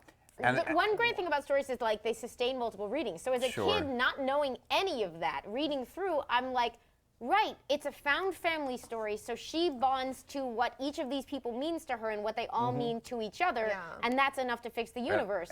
And meanwhile, underneath and alongside it is this other reading that now I'm fascinated by. It's like and the final structure, when you do, the one thing I love about the Tree of Life is when you finally do put it together and it harnesses itself, it's an egg. Like, yeah. Well, And isn't that odd? the thing that I love Isn't that weird? okay, so they never say exactly who's who for No. everybody, Well, but that's- I 'cause put that's together trivia. my own idea. Do you have a little map? I do have a little map, actually. I don't have my phone on me, but I do have a little map. But the people that I love, We all did this shit. the people that I love is like, okay, so every you have, occult nerd on earth you was have like, Kether, right? But like, I love. Okay, so Did you bother a Dath? I'm sorry, did you bother doing a Dath? Or did you not do a Dath? The Phoenix, We're getting weird. The Phoenix I'm is gonna coming need off notes of to my own her. episode. Okay, I'm so okay. excited. Okay. No, this is a good thing. So, okay, so the X-Men has like two main leaders, right? The X-Men have like Cyclops, and then you have Storm. And like Cyclops is pure force. I mean, he's just very masculine energy. She is very feminine. She is Mother Earth. I mean, her emotions are tied to the weather around her. And so within the Kabbalistic Tree of Life, you have at the top, there's like a feminine column and you have a masculine column. And so for the masculine column at the top for Hokmah, I totally have Scott. All right, I get that. And then Storm is in Bina. Well, Because they're like It's the also, leaders. It's power internalized, put forward externally, and then there's power externalized that's controlled. Yeah, okay, I'm with you. I'm with you. So All right. that's. I'm and not then- sure I believe in masculine and feminine energies, but this is all holding up pretty well. No, Let's go with it. it's all just basics of division. It's all all these are all systems that make sense, but like we use these terms because these terms have meanings Yeah. within their own systems. It's holding up. Yes, Continue. yes. But I mean, I think, and also that like. Cyclops, one-eyed vision. Oh, you know, I mean, man. the Oh, one you're eye, like, fucking me and up. the Hokmah and the whole thing. It's like I don't know. It's very mystical. There's a lot of mystical aspects, and I know that Claremont was thinking about these So things. Malkuth, what were you doing? Okay, with I'm Malkuth, so sorry. No, with Malkuth, I put Colossus as Malkuth Of course, because he he's turns the into metal on the ground. And Okay. and he turns Oh, into structural. a denser material structural, fucking okay. thing. Because Malkuth is at the bottom of the tree, and that's where we are all now. love you right You're at Malkuth. I don't know, right you're now, popping me up a little bit. And This it's is like pretty good. it's like physical reality. It's like physical. Like all the other spheres are not physical. They're all like spiritual. So yeah, it's weird. This is amazing. We're gonna have to do a whole nother episode on on know. Western occultism and comic books. There's, oh my gosh. Okay. So much. There's, And yeah, Morrison did a lot with this too. He really ran. And then when they added the Phoenixes into the Iron Fist mythology, which I'm really happy that they did, which is quite cool. But that's a whole nother. We'll I have don't to. know. You have to tell me about Oh that yeah, one. that I'm not shit's schooled that on shit's that one. which and that sort of is appropriate to the fact that like we're just digging into, we haven't even made it past the first 30 years of X-Men. There's so We much should more. sit made down it next to, time like, you're the here. early Do you want to make 80s. a Brotherhood of Evil Mutants Quiphlothic? Did I just fuck you up? Did I just fuck you up? Yes, yes. Oh, you're my favorite. Yeah, I'm so in. Okay, I'm very excited. Oh, this is gonna get dumb. Yeah. Sorry. I'm not used to being lost. It's great. It's so cool. Welcome to the Kabbalah, baby. yeah. Like it's really out there. fun stuff. I am very excited right now. Yeah. But Super dorks. You're my favorite. Yeah. it's the beginning of many, many things. These characters had so much energy and life in them that they would go on to sustain decades more of reading. We didn't even get today to they will be adapted into other mediums with varying Animated series. degrees They're of faithfulness back and success. home. The mutants are back Mutants are home. As of today. last week, Today for us. Today. yeah. Last week for Time travel. As of now, it looks as if and this is one of the reasons that we get so excited about like corporate shenanigans, which have tons of implications that no one will be able So to many identify. shenanigans. So many But like shenanigans. the one part of it that is just an unalloyed good to me is that, like, for me, the X-Men are in the heart of the Marvel Universe, Yes. and that is where they belong. Yes. And while I am very, very grateful to the things that work in a bunch of the adaptations, we've talked about some of this before, and some things work more or less, it's more and less faithful. They accomplished a ton with the X-Men movies that made the later stuff possible, but like I'm really ready for them to be home. Oh yeah. And I really want to quickly say from the hoity-toity cultist assholes over here, that because I know that we are, there's no wrong way to read the X-Men. You don't need to know this shit that we're talking about. I guess someone can try to man up. It's a teen drama. It's a superhero book. It's an occult masterpiece. It's all these things, and you can pick whatever you want to eat. You bring your interpretation to Bring the it. material. Bring what There's you so want. many different characters that you can find that you can relate to, and then like once you find those characters, you can find more comics about them. I mean, I think that's one really great way to get into the X-Men for everybody. Yeah. It's like find your character The and read their stories. Swashbuckling Nightcrawler. Yeah. All right, we yeah. need to do. We have to do our Do topic. we have a winner for our 5-minute topic? We do. So We're we take not 5 minutes. live. We're We pre-recording take this 5 last minutes to week. talk about it. You'll see. But we tweeted out earlier today, and we got a lot of responses. You don't have to do it if you But want to. was that? Yeah, lot we of good got a ones. lot of good ones. Thank you, producer Liz. But @MeanMonger has the winning topic, and I'm going to read it off real quick. You are the contractor after the mansion gets blown up for the 13 billionth time. What would you do to make the school more difficult to destroy? So it's been blown up. You got to fix it. Let's go ahead and start the clock. 5 minutes on the clock. Building a better mansion. So yeah, you are the contractor. If the mansion got blown up for the 13th billionth time, what would you do to make the school more difficult to destroy? @MeanMonger, thank you very much for that. A quick note for folks who don't know what this question is in reference to. One of the classics of X-Men storytelling is the what seems like the constant destruction of wherever they're living, because the X-Men attract trouble of all sorts. And so it is almost a cliche at this point that the thing will get demolished. The mansion is the only thing that's died more times than Jean Grey. Yeah. So, all right. So there 420. are some in-canon answers to this that are very interesting, so I'm going to rule them out right now. Yeah, we're not doing anything in So, for canon. instance, Jason Aaron, in his Wolverine and the X-Men run, had a version of the mansion where the grounds of the mansion were Krakoa. Krakatoa? Yep. What's his name? Krakoa Jr. Krakoa. Junior. Yeah, it was the junior. Yeah. Yep. No Bamfs, no Krakoa, no living danger room. You none can't of that put shit. it in limbo because that's where it's No currently limbo. at. Yeah, let's think put they're them back out of literally- limbo they're now. No out- moving to Oh, San they're out of Francisco. limbo? Yeah. Okay. No moving to San Francisco. No. Yeah, you can't Okay. go to Utopia. All right. Building a better mansion. How are you doing it? I have an idea. Does And it here- involve Doctor Strange? No. Oh. But it does involve dimensional travel. Yeah. It's never in the same dimension for more than a day. It's always constantly moving from dimension to dimension, so you can never get a handle on where it's at. It's But then how do the mutants in need find it? Well, I don't know. Okay, that's not your job as this contractor. That's not my job as the Okay, yeah, contractor. yeah. My job is to keep it safe. So it's a little bit like Kunlun, except it's not even like in its own pocket universe. It skips from universe to universe, and you never know where it's at. And the only people who know where it's at are the X-Men. Kunlun is the mystical dimension from which Iron Fist draws his power, basically, kind of ish. Until It's a city. Until you said that, my best idea was like separated dorms, but no. So much simpler than mine. But no, well, actually, my real thought now is actually like a simplification of your notion, which is that I'm a in a little bit of my Carney background or like bullshit Carney is make it a traveling school, put it on wheels, move around, like have the You entire. could blow the shit out of that. Yeah, well, it could be flying. It could be like a little flying thing. You can move it Shoot wherever it you out want. of the air. No, you build it. You build it into. I don't. Have you ever seen the Buckminster Fuller's Flying City? Yes. Yeah. Where you just raise the temperature of the interior temperature just enough that the entire thing becomes actually. Is it made lighter of enough. metal? Yeah, but it can't be. There's nothing holding it up other than its own heat. Well, I know, but is it made of metal? It can be made out of whatever. It's made out of adamantium, motherfucker. All right, so Magneto can pull it down with a. No, it's special anti-magneto adamantium. Well, like, who's kicking it on the blue side of the moon right now? Is No one anyone- of like no one, because consequence. if no one's there, then like Midas, you could, maybe. You could have like a Fury. pocket thing where you go and it's like on the blue side of the moon. We could go like Justice League you style. know, do blue, but then like they can just open the front door and then they're out and you know. Oh, and then you Westchester. could have basically the opposite of Dante's hell sign. Like there'd be a portal that leads to it on the moon, and Yeah. the gate would say basically, "For hope, enter here." Yeah. Like, but Oh, fancier. yeah, I'm into it. I'm into that. Because part of it is like you can't be too hidden. You can't because you're not the Inhumans. The Inhumans classically are in a hidden city separated from the rest of humanity where they're safe and no one knows about them and it's fine. Also, their immune system sucks, so they can't. So. Lots of flus. But the X-Men have this quasi-public status where, like, I mean, in theory, it's a secret school that nobody knows is home to the X-Men, but Badly in kept reality, like, it's Badly a place where Yeah. kids can It's show up open on the secret. doorstep and, like, find a Yeah. family, right? And usually get attacked on their way in.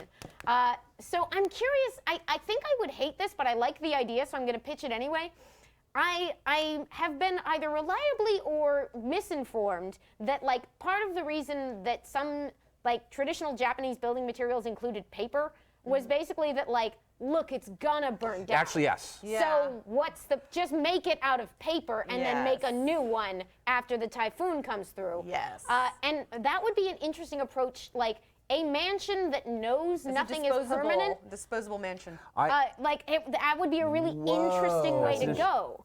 I had the other thought of decentralizing and doing it like a YMCA's, where there's just little X school like Kumon math centers everywhere. Yeah. You just have a couple teachers Sort of like who are franchised. yeah, you Batman incorporate it. Yeah. Nice. All right. Yeah, and then if But you I love like, the paper and if you design, can like raise up into like the gold, elite level, whatever. It's not a cult. Isn't it though? Not if you're doing it right. Well, there's different Or types. are There's you? different types. Like you'll have the psychic area, and you can like hang out over there. Or you can have, if you're a killer, you can hang out with the other Yeah. killers. You know. All right, 5 seconds. Oh no. So yeah, and then Doctor Strange helps. Yeah, sure. Dr. She's always helping. Anyway, that was our 5-minute one shot. We are the Wednesday Club. You can join us on the Gweek On the Gweek and on the Gweek and Sundry. Sundry. Weekend side. Week and Sunday. On the Geek and Sundry Twitch channel every Wednesday at 7 o'clock. And Project Alpha. And on Project Alpha anytime you want. Where can they find you and the wonderful things you do? Oh, wow. You can find me on YouTube, Comic Book All 19. You can also find me on Twitter and Instagram. Yeah. I'm on there. Sometimes I get on late night Instagram live when I shouldn't, and then just like say a bunch of stuff I shouldn't say. And it's Excellent. Bless you. Yes. Direct your questions about the Kabbalah.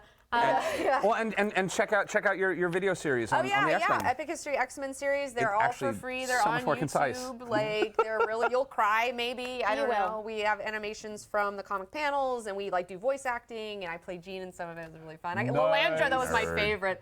I love my Lilandra voice. Like it's just so extra. It's really good. So. I'm Amy Dallen. This is Taliesin Jaffe. This is Matt Key. And we're back to the regular rest of the show where we, I think, just have a couple of minutes left. Before the last show of 2017? Yeah. Yeah. We won't be back until 2018. Sorry. But when we yeah. come back, Get we have a re-energized. surprise for y'all. Many months ago, we asked you all to contribute some names because it's not comics without a letter column. A letter column needs a name. And a letter column needs a name, preferably a dumb one.